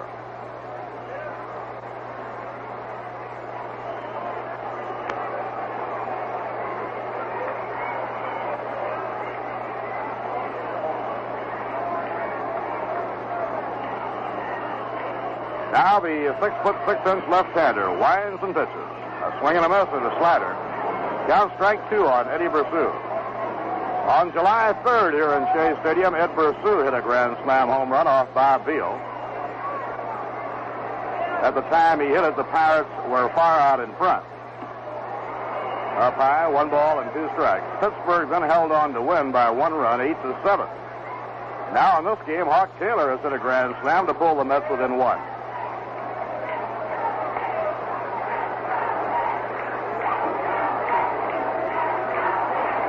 One ball, 2 strikes on Basu. Eddy has 10 home runs, 39 runs batted in. Pitching 1-2. Fastball a little bit high, and the count evens at 2-2.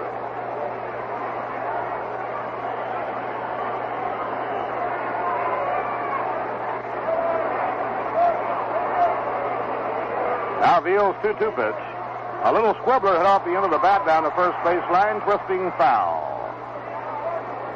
Picked up near the fungo circle by Jim Pagliarone, and Eddy Basu, who was running it out, has to return. And now the count is 2 balls and 2 strikes. Absolutely beautiful night for the ball game. Good crowd on hand. Very brief homestand, just 3 games. The Mets go on the road. They start their road trip. They'll play 11 games in 10 days, and they'll play 4 this weekend in Philadelphia. Friday night, Saturday, 2 games Sunday. Here's the 2-2 pitch. Foul ball back to the screen, no play. So we'll be on play-by-play night and day, home and away, as the Mets hit the trail. The last time they were in Philadelphia, they had a great stop. They won 4 out of 5 games. First time they went to Philadelphia, they were scheduled to play 1 game. It was rained out. Foul ball and a check swing, 2-2.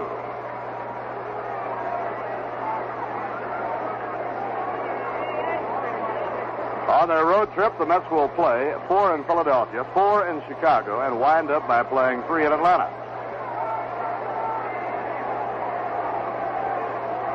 Pitching 2-2. Ground ball hammered, foul down the third baseline. That was just foul. 5 home runs tonight. The Bucks have hit 3, the Mets have hit 2.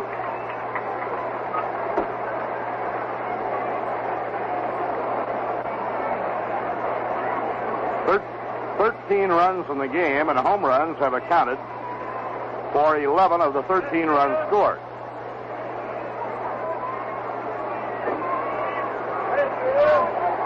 Now Beal into his windup, the 2-2 pitch. A drive in the air to short left center. It's dying in there for a base hit. Hit off the end of the bat. Popped into very shallow left center field. It was a line drive, but it did not carry as it was hit right down off the end of the bat.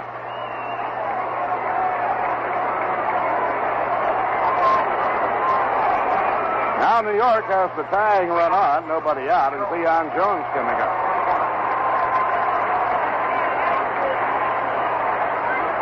Al McBean is working in the Pirate bullpen again.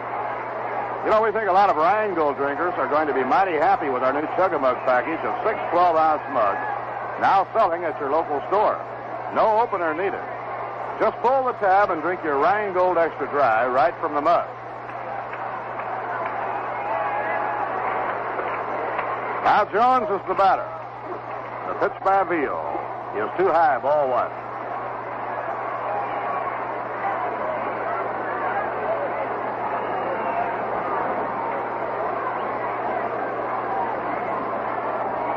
Ken Boyer waiting on deck.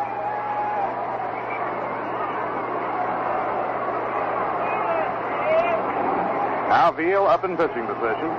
Throws to first base, not in time.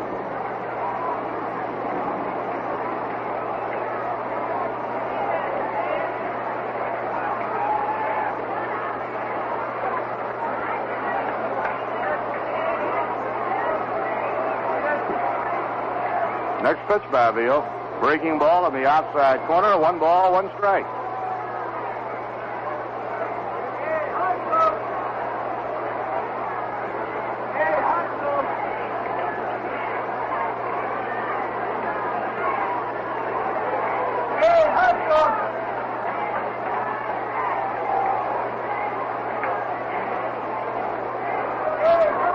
Don Clemente holding against Eddy Basu at first. Nobody out. He turns around to bunt, then does not offer. It's low outside, 2 balls and a strike. The Mets had 5 runs and 4 hits off Beal in the 4th inning as they pull back into the game. Mets now are trying to build a tying run here in the last of the 5th inning.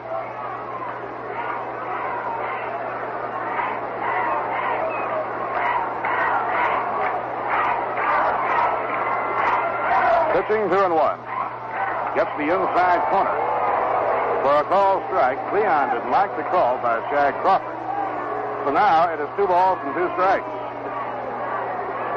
Yogi Berra coaching at first, Whitey Herzog coaching at third.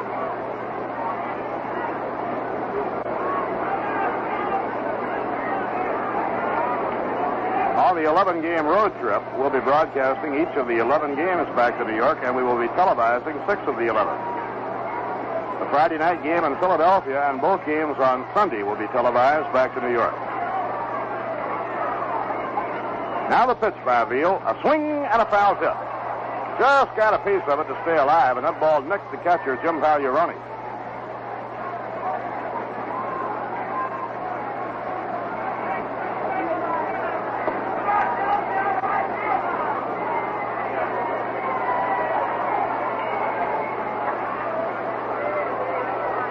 It is 2-2 on Cleon Jones. Bob Beal laboring on the mound, and so he has certainly slowed down the pace. Now the pitch. Inside, ball 3. Full count, 3-2 on Cleon Jones.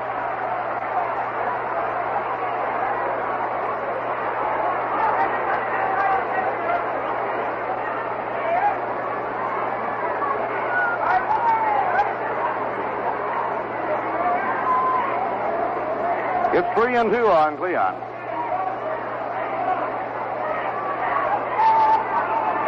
Now let's see how West plays it. Basu takes his lead, and a throw to first is not in time. Beal is a strikeout artist. He has 5 strikeouts in tonight's game. So will the Mets have Basu holding up, or will they have him running? Now the stretch. He's holding up. And it's a fly ball hit to deep center. Back goes Matty Alou, and he's under it on the edge of the track, and he makes the catch. 1 out and 1 on. Ken Boyer will be coming up. Ken has a base hit, 1 for 2. He has made a couple of eye-popping plays in the field tonight. Ken has had an unusual night in the field. He's had a couple of balls he normally would handle without any trouble, that he has not handled, and he has made 2 great plays.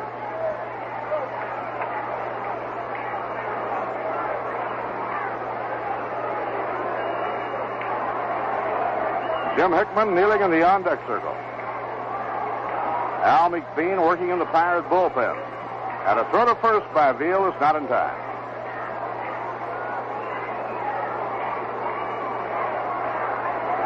New York has had home runs by Cleon Jones and a grand slam by Hawk Taylor.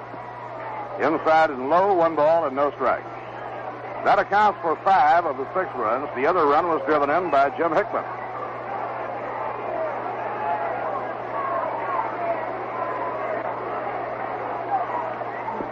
Breaking ball low. It's 2-0 on Ken Boyer. Ken hitting .262, has 12 home runs and 45 runs batted in. 2-0 delivery. Low inside is ball 3. A walk to Boyer would put the tying run, Ed Basu, over in scoring position at second. Now Ken looking to Whitey Herzog to see if he has the green light on this 3-0 delivery. Here's the pitch on the way. He takes all the way, and it's over for a strike, 3-1. Again, Ken takes a look.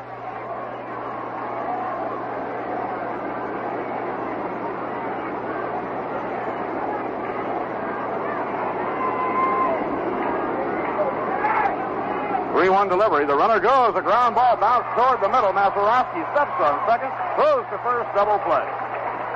Had the hit and run play not been on, the ball would have gone through for a base hit. And that's the way it goes in baseball. The Mets were playing hit and run, and as a result, Mazeroski was running to second base to cover. The ground ball was hit right up the middle, and Mazeroski fielded the ball practically on top of the second base bag. Easily stepped on second and threw on to first. The ball had been slightly slowed up by Bob Beal, who gets an assist on the play.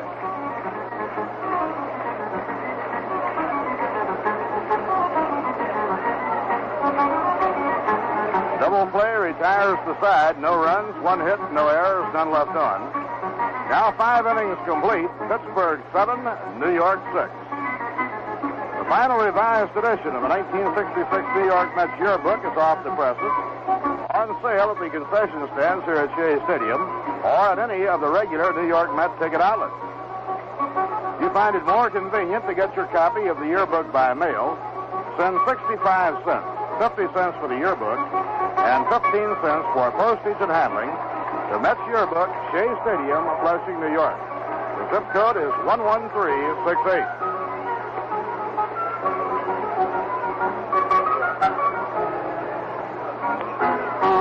Now we go to the 6th inning. Jim Pagliarone will be up against Bill Hepler. Jim Pagliarone, number 10. The Chicago Cubs lead the Philadelphia Phils 2-1 at the end of 5. Ken Holtzman pitching against Jim Bunning. Rookie catcher Randy Hundley, who is having a very strong second half of the year. Homered in the 3rd, nobody on. They're underway now in Houston. Bob Jarvis pitching for the Braves and Dave Justy for the Houston Astros. Justy going for his 13th win.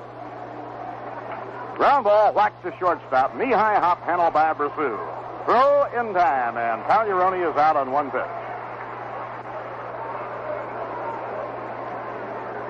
Bob Beal has been up twice, bounced out and struck out, nothing for 2. Later tonight, Cincinnati plays the Dodgers in Los Angeles. This afternoon, the Giants beat the Cardinals 4-3 with 2 in the 8th and 1 in the 9th. The big story was Willie Mays hitting his 30th home run, number 535. He now has hit more home runs than any right-hand hitter in the history of baseball. Fouled off. And only Babe Ruth has hit more than Willie. Willie would have to hit another 180 to catch up with the Babe.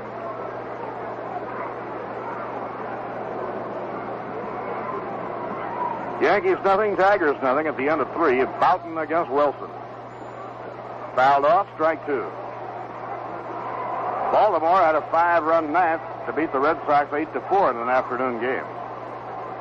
Chicago just scored 4 in the 8th inning in the first game of a doubleheader at Comiskey Park. They lead the A's 4-1. Outside and a high, 1 ball, 2 strikes.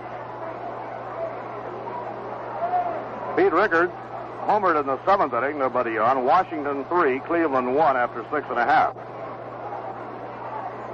And the Angels lead the Twins 2-0 at the end of an inning and a half. Newman against Pasquale, the starter. Siebler is on in relief now.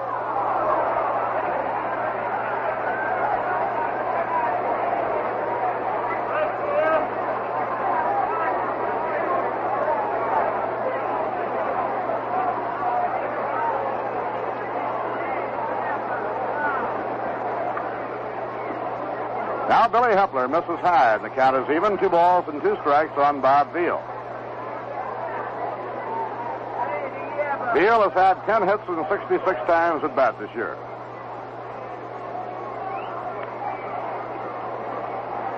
Now the windup, 2-2 delivery. Wafted foul, back into the crowd, no play. Somebody once said, if Bob Beal hit a ball against the plate, it took a high bounce toward one of the infielders and he beat it out, would you call it a Beal chop instead of a Baltimore chop?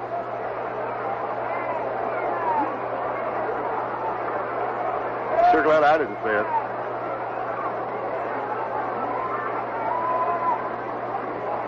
Two and two. Pitch by Hepler. A swing and a miss. He struck him out. Lindsay really flinched on that one. That hurt him.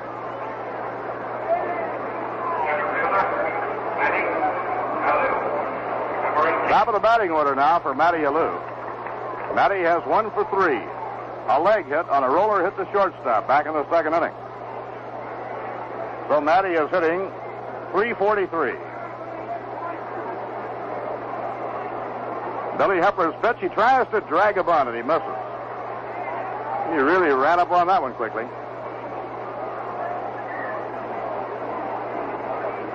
We're in the 6th inning. The Bucks in front 7-6. At one time, they were leading 7-1. The Mets got 5 runs in the 4th inning. The big noise was the grand slam hit by Huck Taylor. Ground ball bounced toward the hole. It's going to be a base hit. Ed Basu comes up with the ball, but he's on the edge of the grass. No point in making a throw. Now he does throw, trying to get him swinging around the bag. Number 14. That is the first base hit given up in relief by Billy Hepler. For Billy, over his last 2 relief appearances, it's the first hit he had given up in 6 2/3 innings. In this ball game, he had gone 3 2/3 before yielding the scratch hit. The hitter is Gene Alley, the shortstop, who has 1 for 3 and lined out hard to center field his last time up. Lobbed over to first. Gene Alley is hitting .277.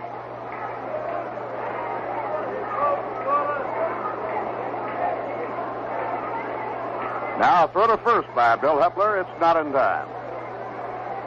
Alley's sitting in a good position, batting in front of the defending National League batting champion Roberto Clemente. You won't draw many walks sitting in front of Clemente. The runner goes. A ground ball hit through the hole. It hit the runner, and the side is out. Matty Alou was hit by the ground ball, and so the side is out. Alley gets credit for a base hit. The put-out goes to Ron Hunt.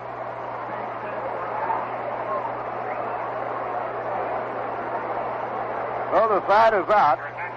Well, it was interesting. Both teams playing hit and run had it backfire. The Mets had it backfire.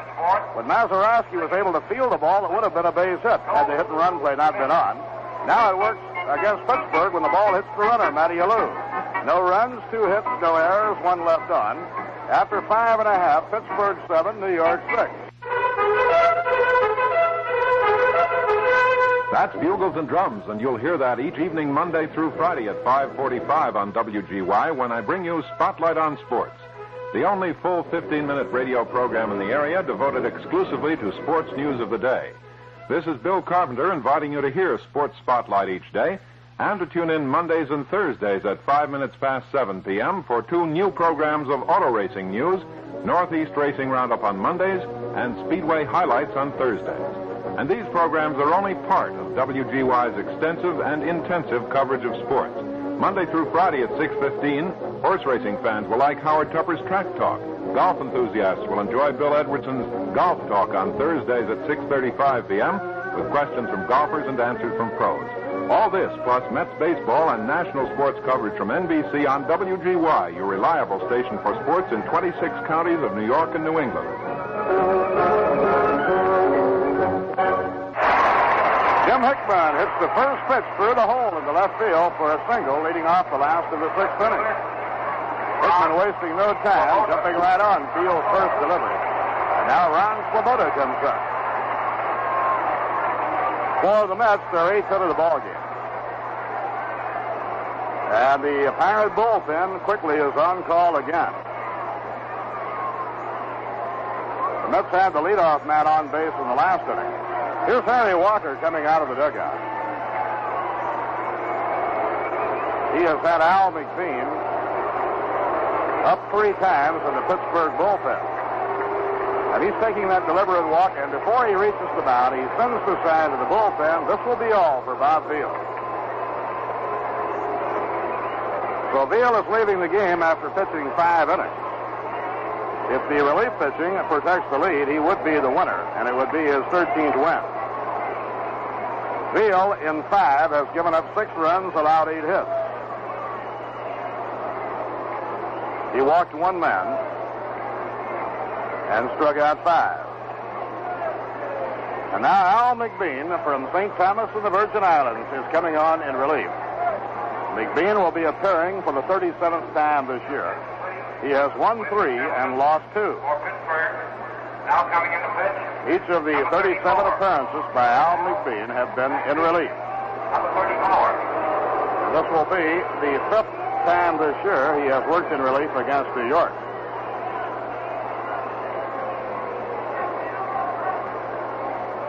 Four previous outings against the Mets, twice he has not been scored on, twice he has been scored on. The Mets got 2 runs off McBean, who did not retire a man on July 3rd. And they scored 2 runs off McBean on the 11th of August. So Bob Beal is leaving the ball game. Alvin O'Neill McBean is coming on in relief. The score, 7-6 Pittsburgh, and while the pitching change is being made, let's check with Lindsay and get updated on the other scores. All right, Bob, this afternoon, the San Francisco Giants moved to within 1 game of the league-leading Pirates by winning over the St. Louis Cardinals 4-3. Juan Marichal started, but Lindy McDaniel relieved him in the 3rd, and Frank Lindsay got the win coming on in the 9th inning. Nelson Briles took the loss. Lou Brock had a homer for the Cardinals, and Willie Mays had one for the Giants, the 30th this season, the 535th of his career. Tonight at Connie Mack Stadium in Philadelphia, at the end of 5 1/2, it is the Cubs 2 and the Phillies 1. Ken Holtzman against Jim Bunning, Randy Hundley, homered in the 3rd with nobody on for the Cubs. Once again, play-by-play, and Bob Murphy. All right, Lindsay. Ron Swoboda is the first hitter against Al McBean. Al McBean lobs the ball over to first. Good crowd tonight here at Shea Stadium. Here's the pitch on the way. A fastball of the letters, strike 1. 32,461 paid tonight. And a total crowd in the stadium of 36,440. Mets trail by 1 as McBean checks the runner. Now the pitch, low and outside, a backhand pickup by Pagliaroni. 1 ball, 1 strike. Pittsburgh, 7 runs, 10 hits, 1 error. New York, 6 runs, 8 hits, and 1 error. Now McBean off the stretch. The pitch to Ron fouled off against his leg. 1 ball and 2 strikes. Well, what looked like a runaway for the Pirates has developed into an exciting ball game. Pittsburgh scored 7 runs in the first 3 innings, and they led 7-1 at the end of 3. The Mets scored 5 runs in the 4th inning, with Hawk Taylor hitting a grand slam as the Mets fought back into the game. Ground ball hit down to third. Pagan has it to Mazeroski for one. To Clendenin, safe at first. Ron Swoboda just beating Mazeroski's throw. Now one out and one on, and Jerry Grody coming up.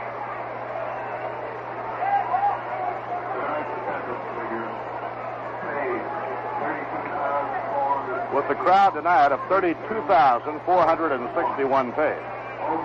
The Mets are just a little bit shy of reaching the 1.5 million mark in home attendance. Now McBean delivers. Fastball off the outside corner, 1 ball and no strikes. 36 more paid admissions tonight, and the Mets would have reached the 1.5 million mark. Now the pitch on the way. Foul ball back into the screen. 1 ball, 1 strike. First game of the doubleheader in Chicago is over. Moose Skowron won it for the White Sox with a 3-run homer in the 8th inning. Final score, the White Sox 4 and the Kansas City A's 2. Bob Locker picks up the win in relief of Johnny Boussard. Paul Lindblad, the loser. Jack Aker came out in the 8th inning. Aker now has 21 saves.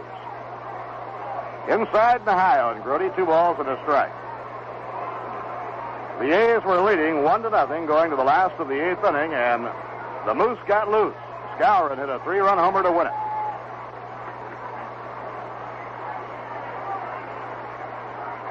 Pitching 2-1. The runner goes, a swing and a miss. The peg to second, and he's in standing up with a stolen base.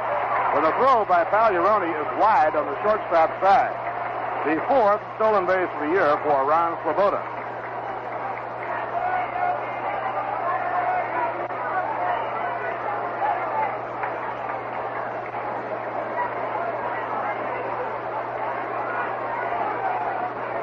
Now the tying run is in potential scoring position. The count is 2-2 on Jerry Grody. Al McBean working in relief of starting pitcher Bob Beal. The 2-2 delivery, and it's a drive in the air to center field. Matty Alou is there and makes the catch. Ball hit right on the button by Jerry Grody, but on a line of Matty Alou, 2 men down. And now the hand is for Hawk Taylor.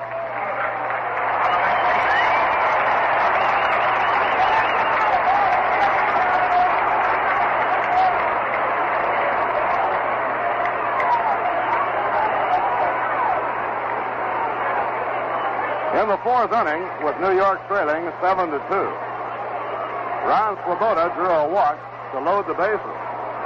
Jerry Grody popped up to short left field with the runners holding, and then Hawk Taylor was sent up to bat for Ed Cranepool, and he hit a 1-2 pitch over the wall for a grand slam. A called strike on the outside corner.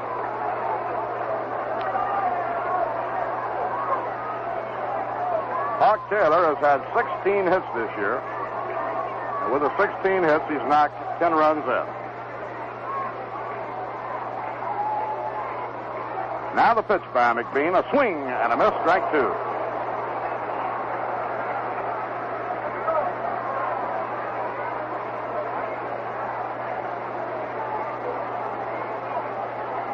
Ron Swoboda on second base, 2 men away, bottom half of the 6th inning.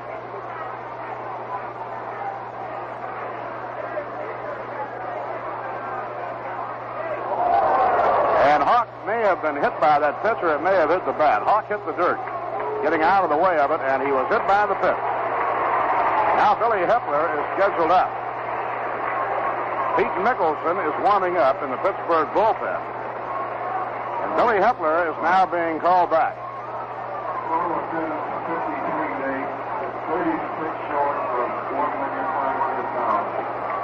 Billy Hepler being called back to the dugout by Wes Western. We're going to get a pinch hitter with the Mets trailing by a run. Billy Hepler turning in a beautiful relief job against Pittsburgh. Hepler worked 4 innings in relief of Jack Fisher and shut out the Pirates to give the offense a chance to catch up. Billy in 4 innings allowed no runs, just 2 hits. And one of the 2 was a hit-and-run grounder that struck the runner, Matty Alou. Billy walked only one man and struck out two.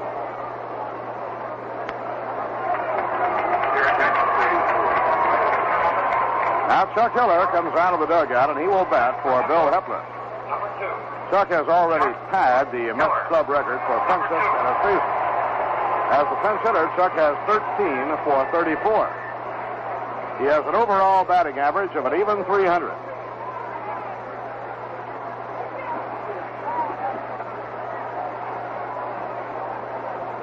Chuck also has been the Mets' leading hitter against Pittsburgh this year, batting .462 with 12 for 26.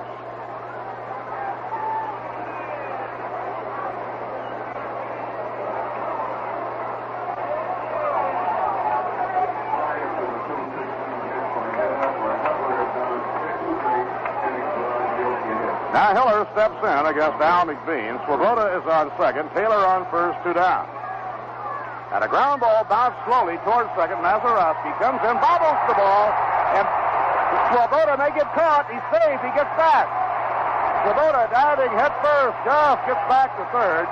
He fell down rounding third. Mazeroski whipped the ball over to Pagan, but he got back. Slow bouncing ball hit by Chuck Hiller.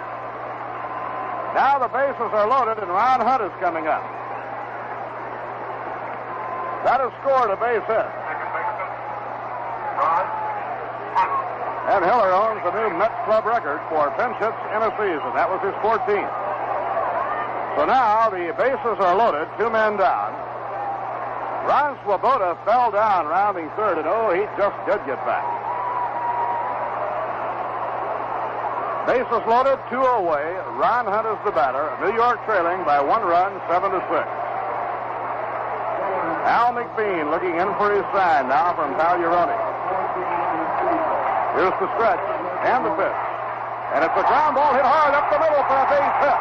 Swoboda is scoring. Taylor around third, coming in to throw to the plate, not in time.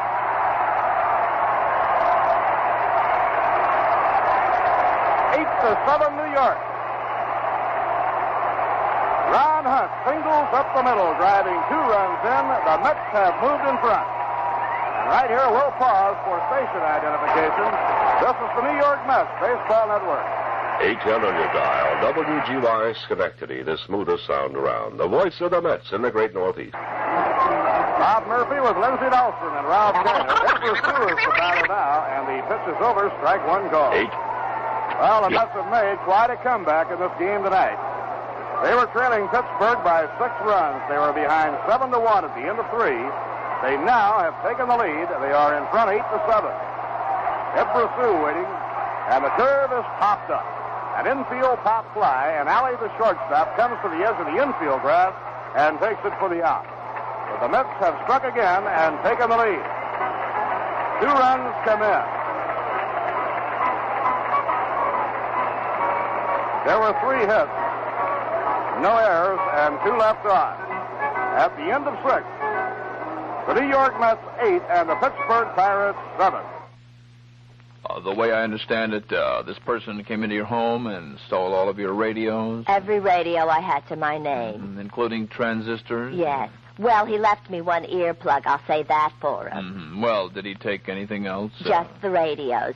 And a couple of pieces of fruit. I see. Well, what... A banana and 2 Cadota figs. I don't deny him the fruit. No. Are you and your husband going to replace the radios? Well, we'll have to. Arthur is late for work because he has no radio to keep reminding him of the time and traffic conditions. I have nothing to keep me company while I work around the house. I can imagine. We have a 10-room house. We had a radio in every room. Then he stole all 10 radios? 11. 11? He also stole the car. Who listens to radio? Only 150 million people. That's all. Bob Friend is coming to do the pitching for the New York Mets. This is his 14th appearance of the season. Overall, Friend has a record of 4 wins and 3 losses.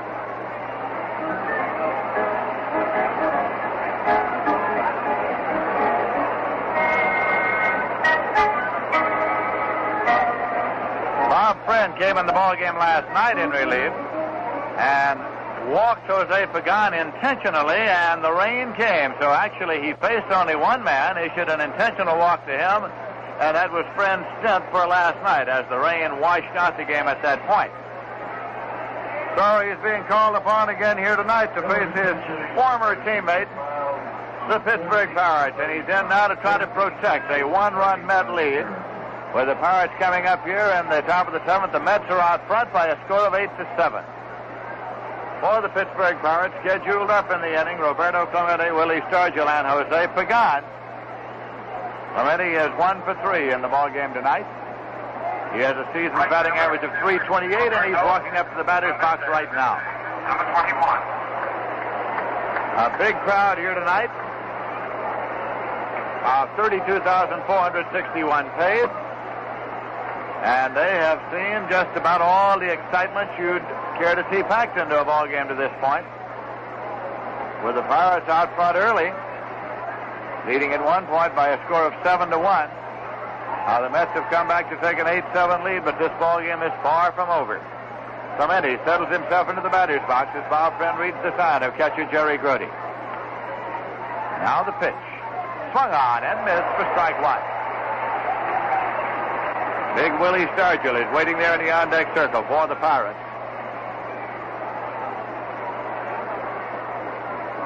Until this year, Bob Friend had spent his entire Major League career with the Pittsburgh Pirates. Came up in 1951. Here's a swing and a miss, strike two. On tonight's message board, the quiz, and you name the player who has drawn the most walks in World Series play and the number of classics involved.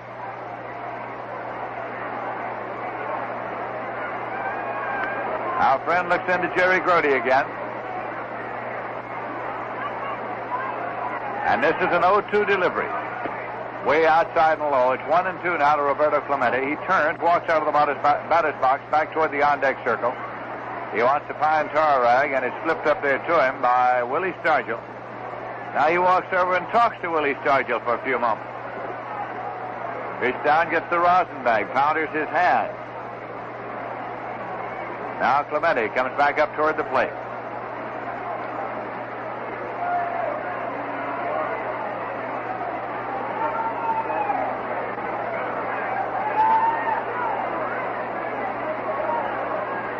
Bob Friend starts to work the 1-2 delivery, and it's fired low and away. 2-2 now to Roberto Clemente.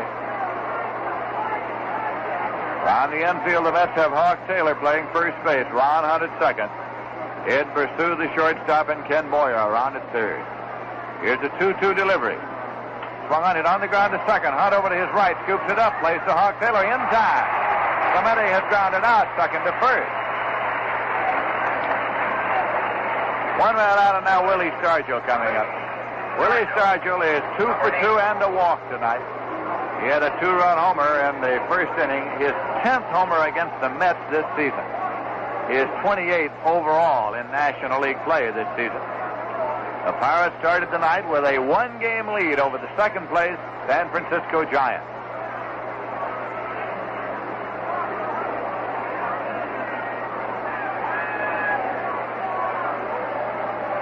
Now Bob Friend with the pitch to the left-hand batter, and it's low, hits in front of the plate and bounds away. Against the Mets this year, Willie Stargell has a batting average of .438. He has been up 48 times. He's had 21 hits, 10 of them home runs. He has batted in 23 runs. For many ball players in the major leagues, that's a good season's record.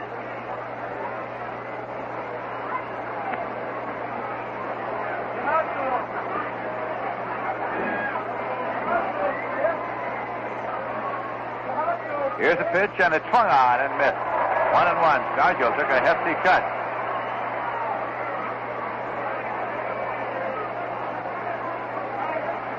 Starting play tonight in the National League, Giants had a 2-game lead over the third-place Los Angeles Dodgers, who are 3 games back of the Pittsburgh Pirates. The Dodgers play later tonight in Los Angeles against the Cincinnati Reds. Here's a 1-1 pitch. Inside. 2-1. Jose Pagan waiting there on deck now for the Pirates.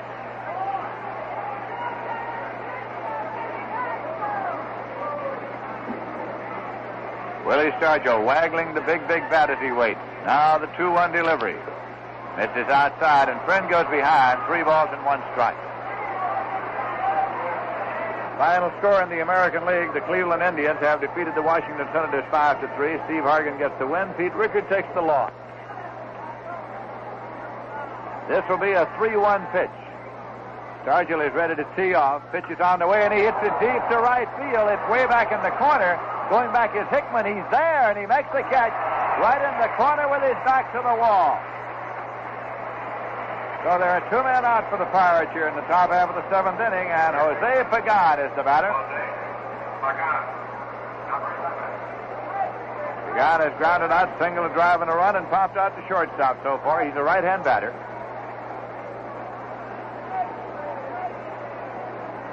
Answer on the message board now. The record for most walks in World Series play is 43 by Mickey Mantle in 65 games, covering a dozen classics. Pitch to Pagan is swung on and popped up foul back across the screen and out of play. As Jerry Gordy gave it a run, but it was well back in the seat.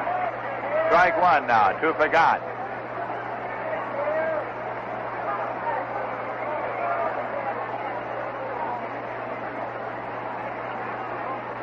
Two men out and nobody on base. The Mets are leading the Pirates here by a score of 8-7. Jerry Gordy calls time and goes out to the mound. He wants to have a word now with pitcher Bob Friend, who's working in relief of Bill Hepler, who relieved the starter Jack Fisher. Hepler leaves the ballgame as the pitcher of record.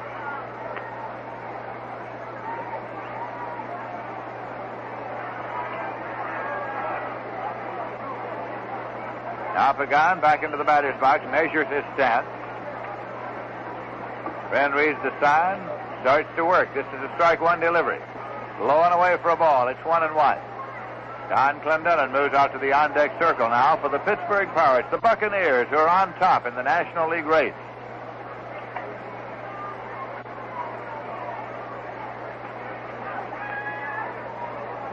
Now 1-1 offering. Swung on it on the ground, a deep short. Basu gets a big hop, sets and throws, and Hawk Taylor can't handle it. It goes on by him, and Pagan is on at first.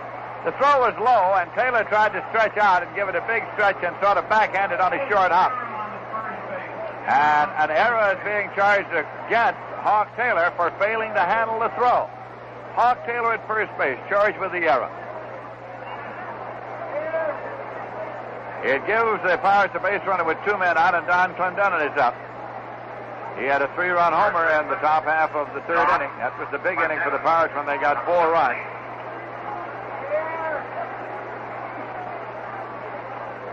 Hawk Taylor comes over to hold against the runner, Jose Pagan. After Taylor batted for Ed Craneville and hit the grand slam homer, he stayed in the ballgame at first base. Here's a pitch swung on and top foul on the ground coming back out of play, and it's strike 1.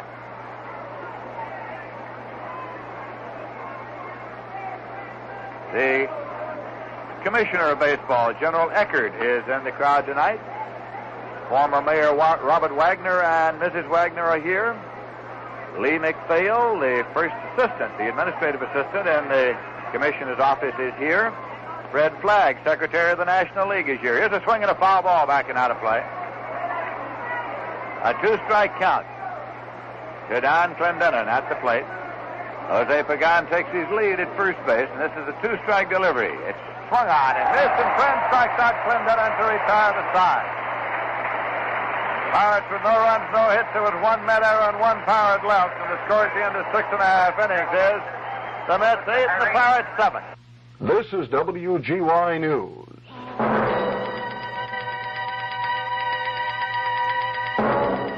This is the sound that means news. Up to the minute, concise, and complete. From the facilities of NBC, Associated Press, United Press International, the United States Weather Bureau, a staff of stringers throughout a 26-county area, and a newsroom staff of experienced news people, WGY keeps you informed of the latest happenings. More than 20 times a day in regularly scheduled newscasts from 6 in the morning to midnight, WGY brings you the latest news from around the world, around the area, and across the street. And when something newsworthy happens, you get it in bulletin form when it happens. All this, plus specialized programs on farm news, sports, weather, and business, make WGY's news department your best information center for what's going on in the world today. We're going now to the bottom half of the seventh inning, and Cleon Jones will be up to lead off for the Mets.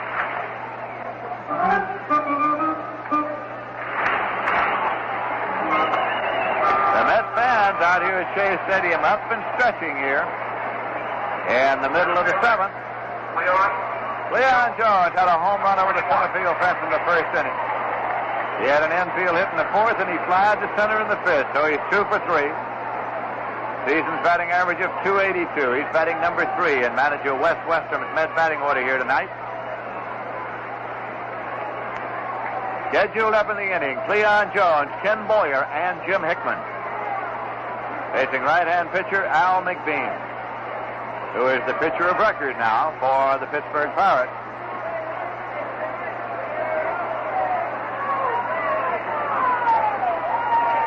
His pitch is low for a ball.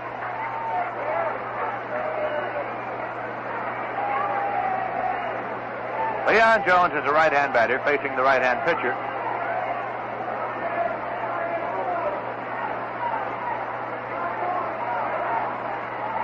Swinging a ground ball to short, charged by Gene Alley. He gets a big hop and guns it across to Clendenon in time.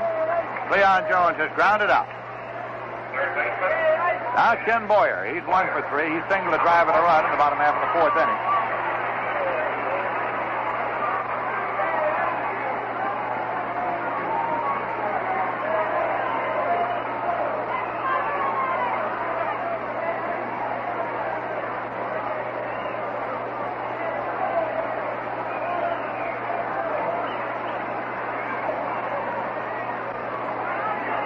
McBean reading the sign of catcher Jim Pagliarone.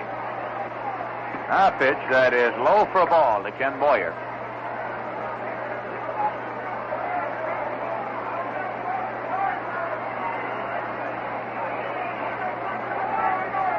McBean deals a breaking ball. Swung out and missed. It's 1-1.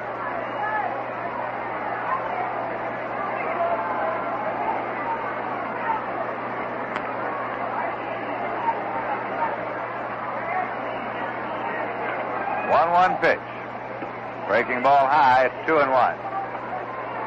Al McBean was at one time a photographer, a professional photographer. He came out to photograph Pittsburgh Pirates as they were making a training appearance in the Virgin Islands, and he stayed to be a pitcher. Here's a 2-1 pitch, foul back, and out of play. Count of 2-2. One man out, nobody on base for the Mets batting in the bottom half of the seventh inning.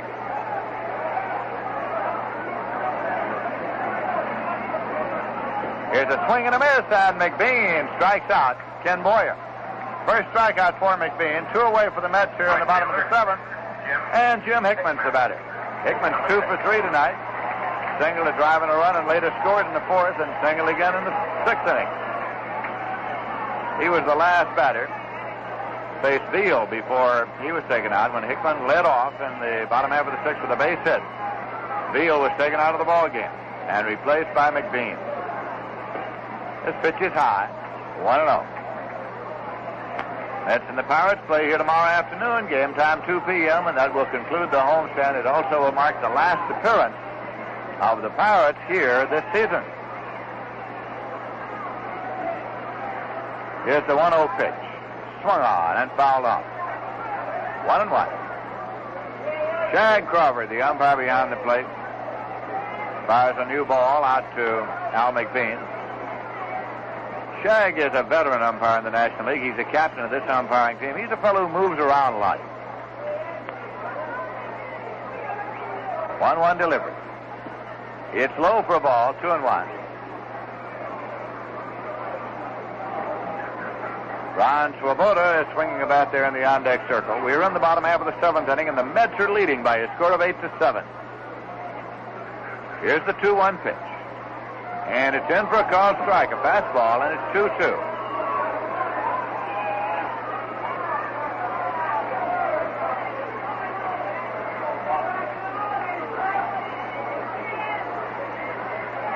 McBean takes a moment now before getting ready to work again to Jim Hickman. Takes a look for the sign, gets it. 2-2 pitch. Swung on and foul back. It's out of play. So the count holds at 2-2.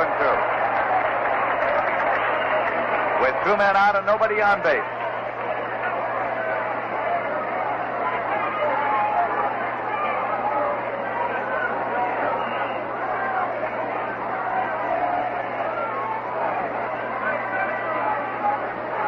Now the pitch. Swung on, hit on the ground at second. Mazeroski over, scoops up the ground ball, plays to Cleon, and Hickman is grounded out second to first. The Mets are out in order in the bottom of the seventh. No runs, no hits, no errors, none left. The score at the end of 7 full innings is the Mets 8 and the Pirates 7. Now let's take a look at scores of other games around the Major League. This afternoon, the San Francisco Giants scored 2 in the 8th and 1 in the 9th to defeat the St. Louis Cardinals 4-3. Juan Marichal started for the Giants, but Lindy McDaniel relieved him in the 3rd, and Frank Lindsay came on in the 9th and got the win. Ray Washburn started for the Cardinals, Joe Horner in the 8th, Nelson Briles in the 8th, and Briles was the loser. Lou Brock had a Cardinal homer in the 1st. Willie Mays had a Giant homer in the 4th. His 30th of the season, the 535th of his career. The end of 7 innings, Chicago Cubs 2, Philadelphia Phillies 1. Kenny Holtzman against Jim Bunning, Darrell Knowles in the 8th, Randy Hundley homered in the 3rd with nobody on. The end of 3.5 innings, the Atlanta Braves nothing, Houston Astros nothing. Bob Jarvis against Dave Justice. Cincinnati Reds are at Los Angeles against the Dodgers tonight. The end of 5.5, Detroit 2, the New York Yankees nothing. Jim Bouton against Earl Wilson, Norm Cash homered in the 4th with 1 on. The Baltimore Orioles defeated the Boston Red Sox by a score of 8-4. Jim Palmer, the winner, and Jose Santiago, the loser. Don Demina hit his 14th homer in the 9th with 1 on. In the 1st of 2, the White Sox beat Kansas City 4-2. Bob Locker got the win in relief, and Paul Lindbergh took the loss. Moose Skowron homered in the 8th with 2 on.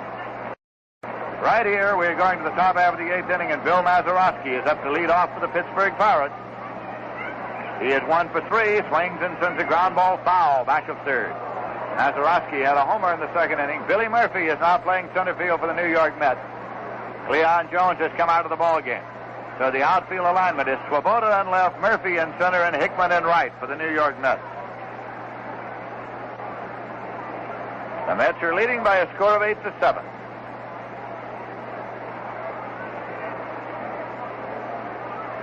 Bob Friend with a pitch, swung on and lined into left field. Swoboda comes over, takes it on 1 hop, and plays it back now as Mazeroski turns and holds with a leadoff single here in the top half of the 8th inning. Now Jim Pagliarone, the catcher, is coming in. The American League in the 2nd game in Chicago, it's Handrahan warming up for Kansas City and Jack LeMay for the White Sox. Cleveland beat Washington tonight 5-3. Steve Hargan got the win. Pete Rickard took the loss. Calavita, Rickard, and Wagner had homers. The end of 4.5 innings, the California Angels 2, the Minnesota Twins 2. Newman against Pascal Siebler in the 2nd. Jay Johnstone homered in the 1st with nobody on for the California Angels.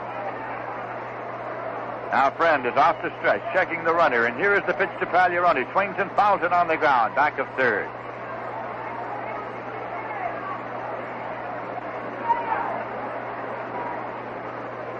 Mazeroski on at first with the potential tying run for the Pirates here in the top half of the 8th inning. Friend takes a moment, pushes his cap back, rubs up the ball, goes to the rosin bag.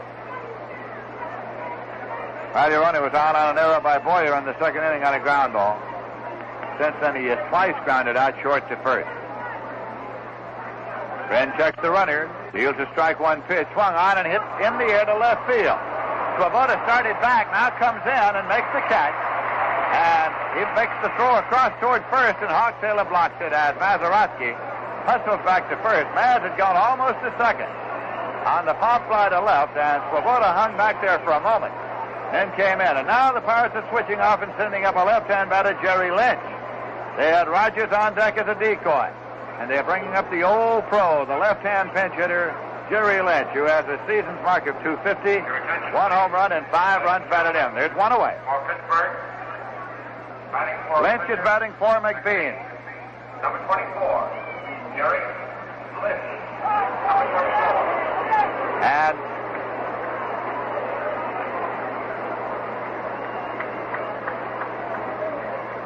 Lynch now is swinging about just outside the batter's box.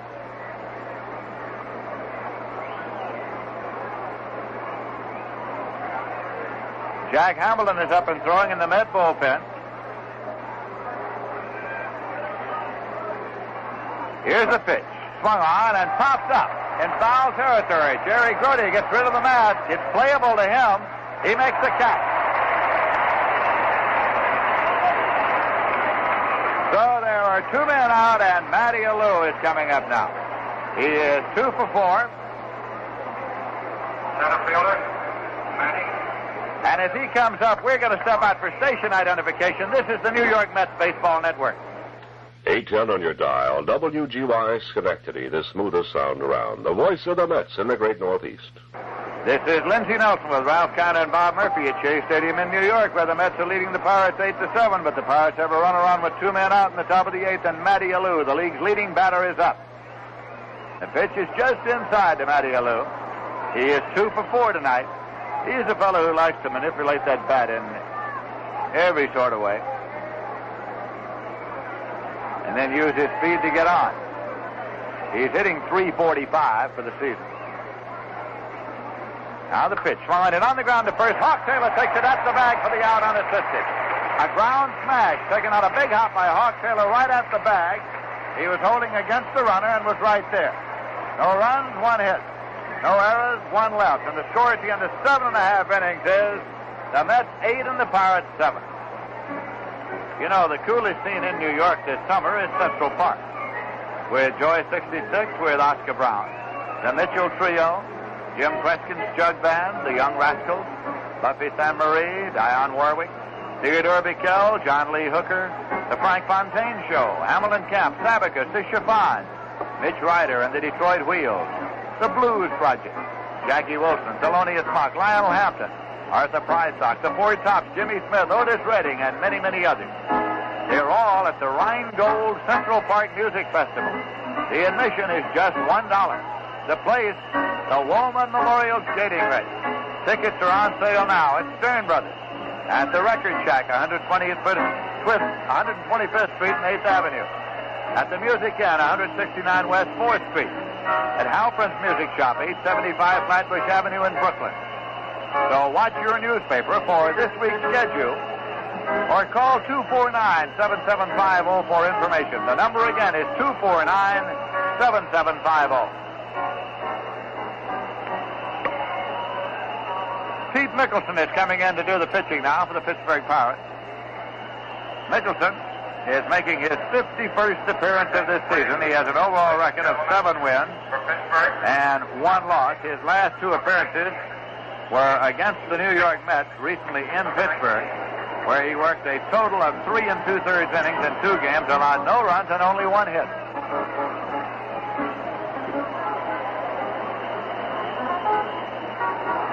Mickelson was obtained from the New York Yankees in exchange for Bob Brent, who now is with the Mets and is the Mets pitcher in the ballgame at this time.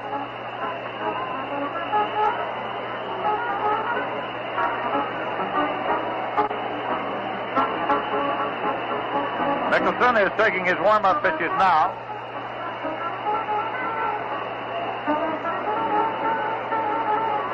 McBean pitched 2 innings.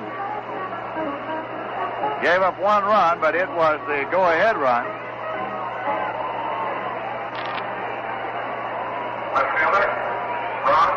He allowed 2 hits, struck out 1 and walked none, and Ron Swoboda is up to lead off for the Mets, batting here in the bottom half of the 8th inning. Swoboda tonight has popped out, walked, hit into a forced play, and he scored 2 runs.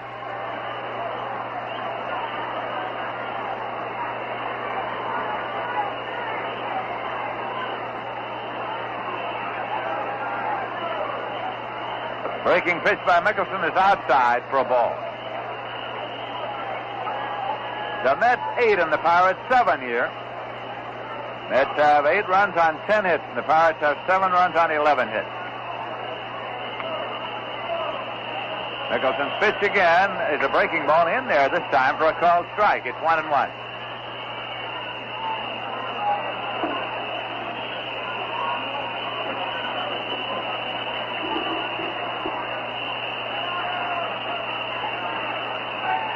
Nicholson peers in to Jim Pagliarone for his time. 1-1 delivery is a breaking ball high. So it's 2 balls and 1 strike. Bob Beal was the starting pitcher tonight for the Pittsburgh Pirates. He worked 5 innings under 1 man in the 6th. But Al McBean is the pitcher of record. Here's the 2-1 delivery. Swung on and missed. It's 2-2 now to Ron Swoboda. The Pirates play him straight away.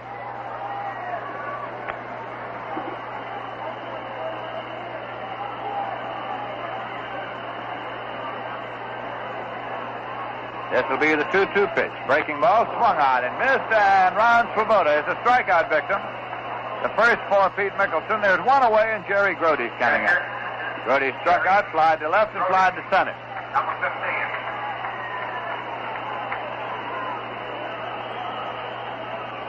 Al Luplo moves out now to the on-deck circle.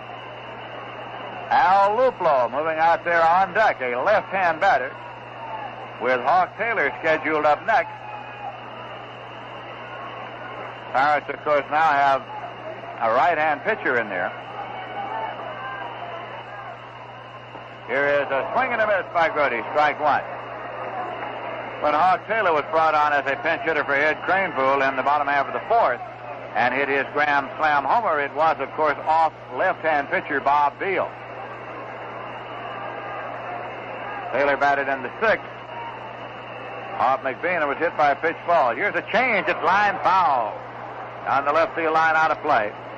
Change of pace, and it's a 2-strike count now to Jerry Grody.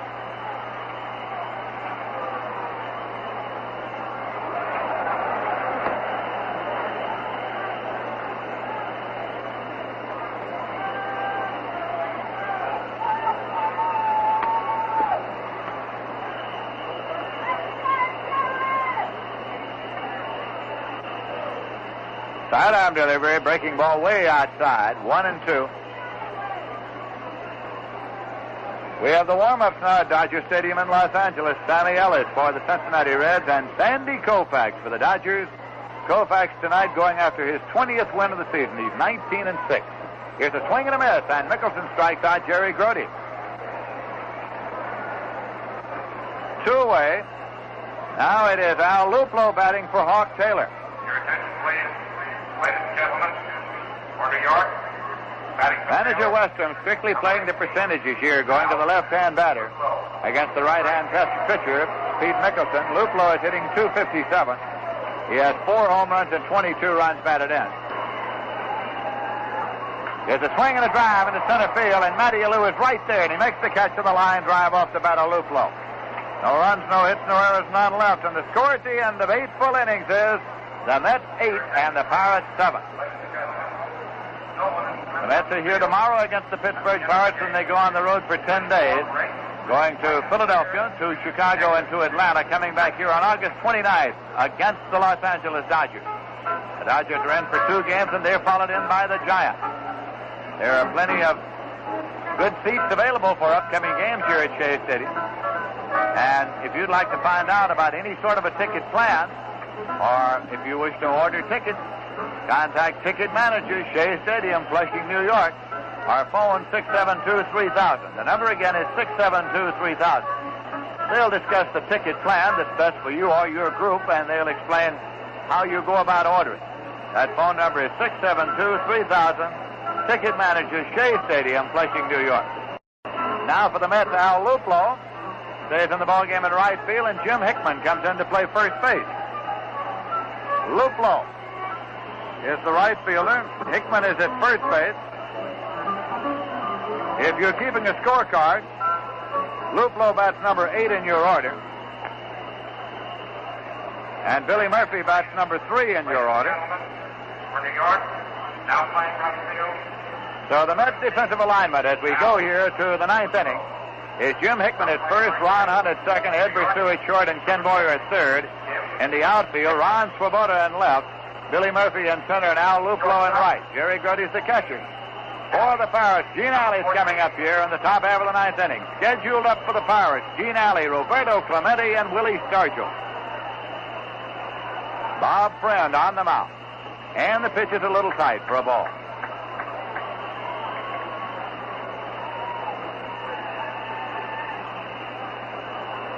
Alley is 2 for 4 in tonight's game. He's a right-hand batter. Hitting .279 for the season. 1-0 delivery, swung on and fouled off. It's 1-1.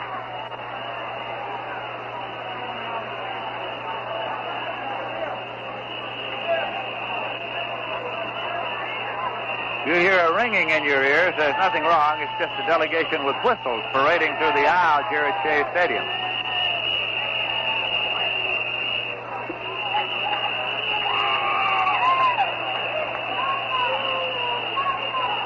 Bob Friend reads the sign now of Jerry Grody. Deals a 1-1 pitch to Alley. It's a breaking pitch in there for a called strike. Caught the outside corner.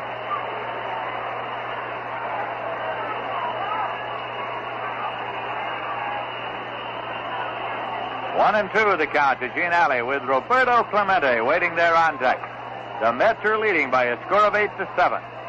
Ken Boyer at third is guarding that line. Here is the 1-2 pitch. Swung on it on the ground to second. Taken by Ron Hunt on a big hop. He plays to Hickman, and there's one away. That will bring up Roberto Clemente, who is 1 for 4 in this game tonight. For the last 2 years, he has led the National League in batting. His mark for this season to right now is .327.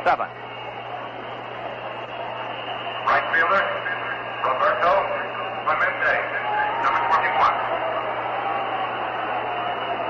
Clemente taking a moment before he steps into the batter's box, playing a little game of nerves with Bob Friend out there on the mound.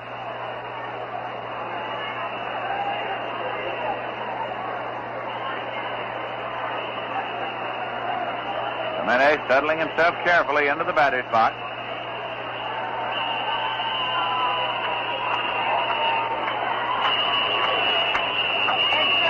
Friend leans forward to read the sign of catch of Jerry Grody.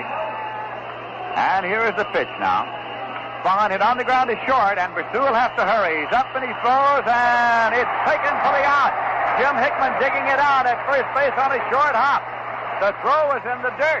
Hickman gave it a big stretch and dug it out on a short hop for the out. There are 2 away, and Willie Stargell is coming up. Left fielder, Willie Stargell is 2 for 3 and a walk. He had a 2-run homer in the top half of the first inning. Big left-hand batter, who has had 10 homers against the Mets this year. 2 men out, nobody on base for the Pirates batting here in the top half of the 9th inning. Bob Friend starts to work, and here's the pitch. It's in there for a called strike to Willie Stargell. Billy Hepler is the Met pitcher of record, and Bob Friend's trying to save it for him. Al McBean is the pitcher of record in the ball game for the Pittsburgh Pirates. Now Friend with a strike 1 delivery, and it's in there for a called strike 2 to Willie Stargell. As Bob Friend caught the outside corner. Now Friend walks back to pick up the rosin bag. He slams it down on the back side of the mound. Willie Stargell paws at the dirt in the batter's box. Swings the big bat. Loosens up the shoulder muscles. Swings the bat again. Bob Friend starts the motion. The 2-strike delivery, and it's swung on and fouled on the right field line, high into the seats and out of play. Friend let up a little on that pitch, and Stargell got around, pulled it foul, so the count holds at 2 strikes. The Mets are leading by a score of 8-7. The Pirates are batting in the top half of the 9th inning. 2 men out and nobody on base. Stargell up there and Jose Pagan on deck. Now Bob Friend with a 2-strike delivery, and it is low and away for a ball, 1 and 2. Friend turns his back to the plate now, walks back to the backside of the mound, picks up that rosin bag, fingers it, slams it down again. Turns, walks over, smooths out the dirt in front of the rubber. Now kicks at the front edge of the rubber. Pulls at the bill of his cap. Looks in to get the sign now from Jerry Grody. And here is the 1-2 pitch to Stargell. Swung on it on the ground, foul back of third. Out of play, and the count holds at 1 and 2. Again, Friend takes a little walk down to the backside of the mound to pick up that rosin bag. New ball in play. Stargell steps out of the batter's box, and they are now waiting until that foul ball can be retrieved way down in the left field corner. The ball boy gets it, and he's off the playing field, and we're getting ready to go once again. Willie Stargell stepping back into the batter's box with a count of 1 ball and 2 strikes. 2 men out for the Pirates batting in the 9th inning. The Mets out in front by a score of 8-7. Bob Friend with a 1-2 pitch. It's a let-up, and it's a little high. 2-2 to Stargell. A big let-up pitch by Bob Friend. Floated up there, just high out of the strike zone. So the count's level now to Stargell at 2-2. Pagan leaning on the bat in the on-deck circle as he watches the activity on the field. Friend leans a little forward, getting the side, and here's the 2-2 pitch. And it's a little low. Fastball, and it's a full count of 3-2 now to Willie Stargell. Bob Friend trying to work ever so carefully to a very dangerous man at the plate, Willie Stargell.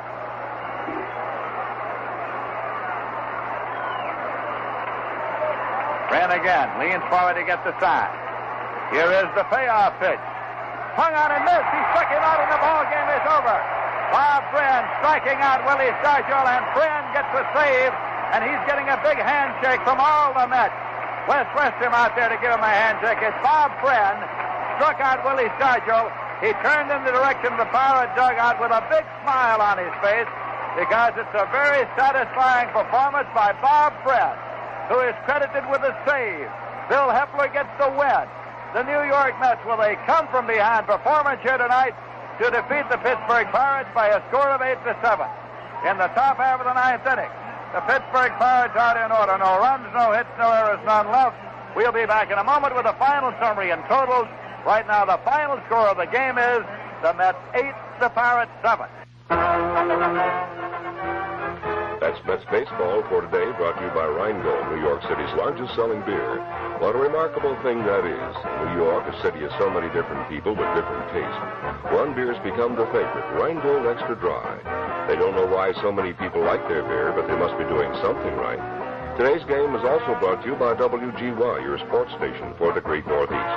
WGY brings you the full schedule of the Mets regular season games, live from Major League parks throughout the country. Join us tomorrow, Thursday, 1:55, when we'll present another exciting New York Mets baseball game over 810 on your radio dial, WGY Schenectady.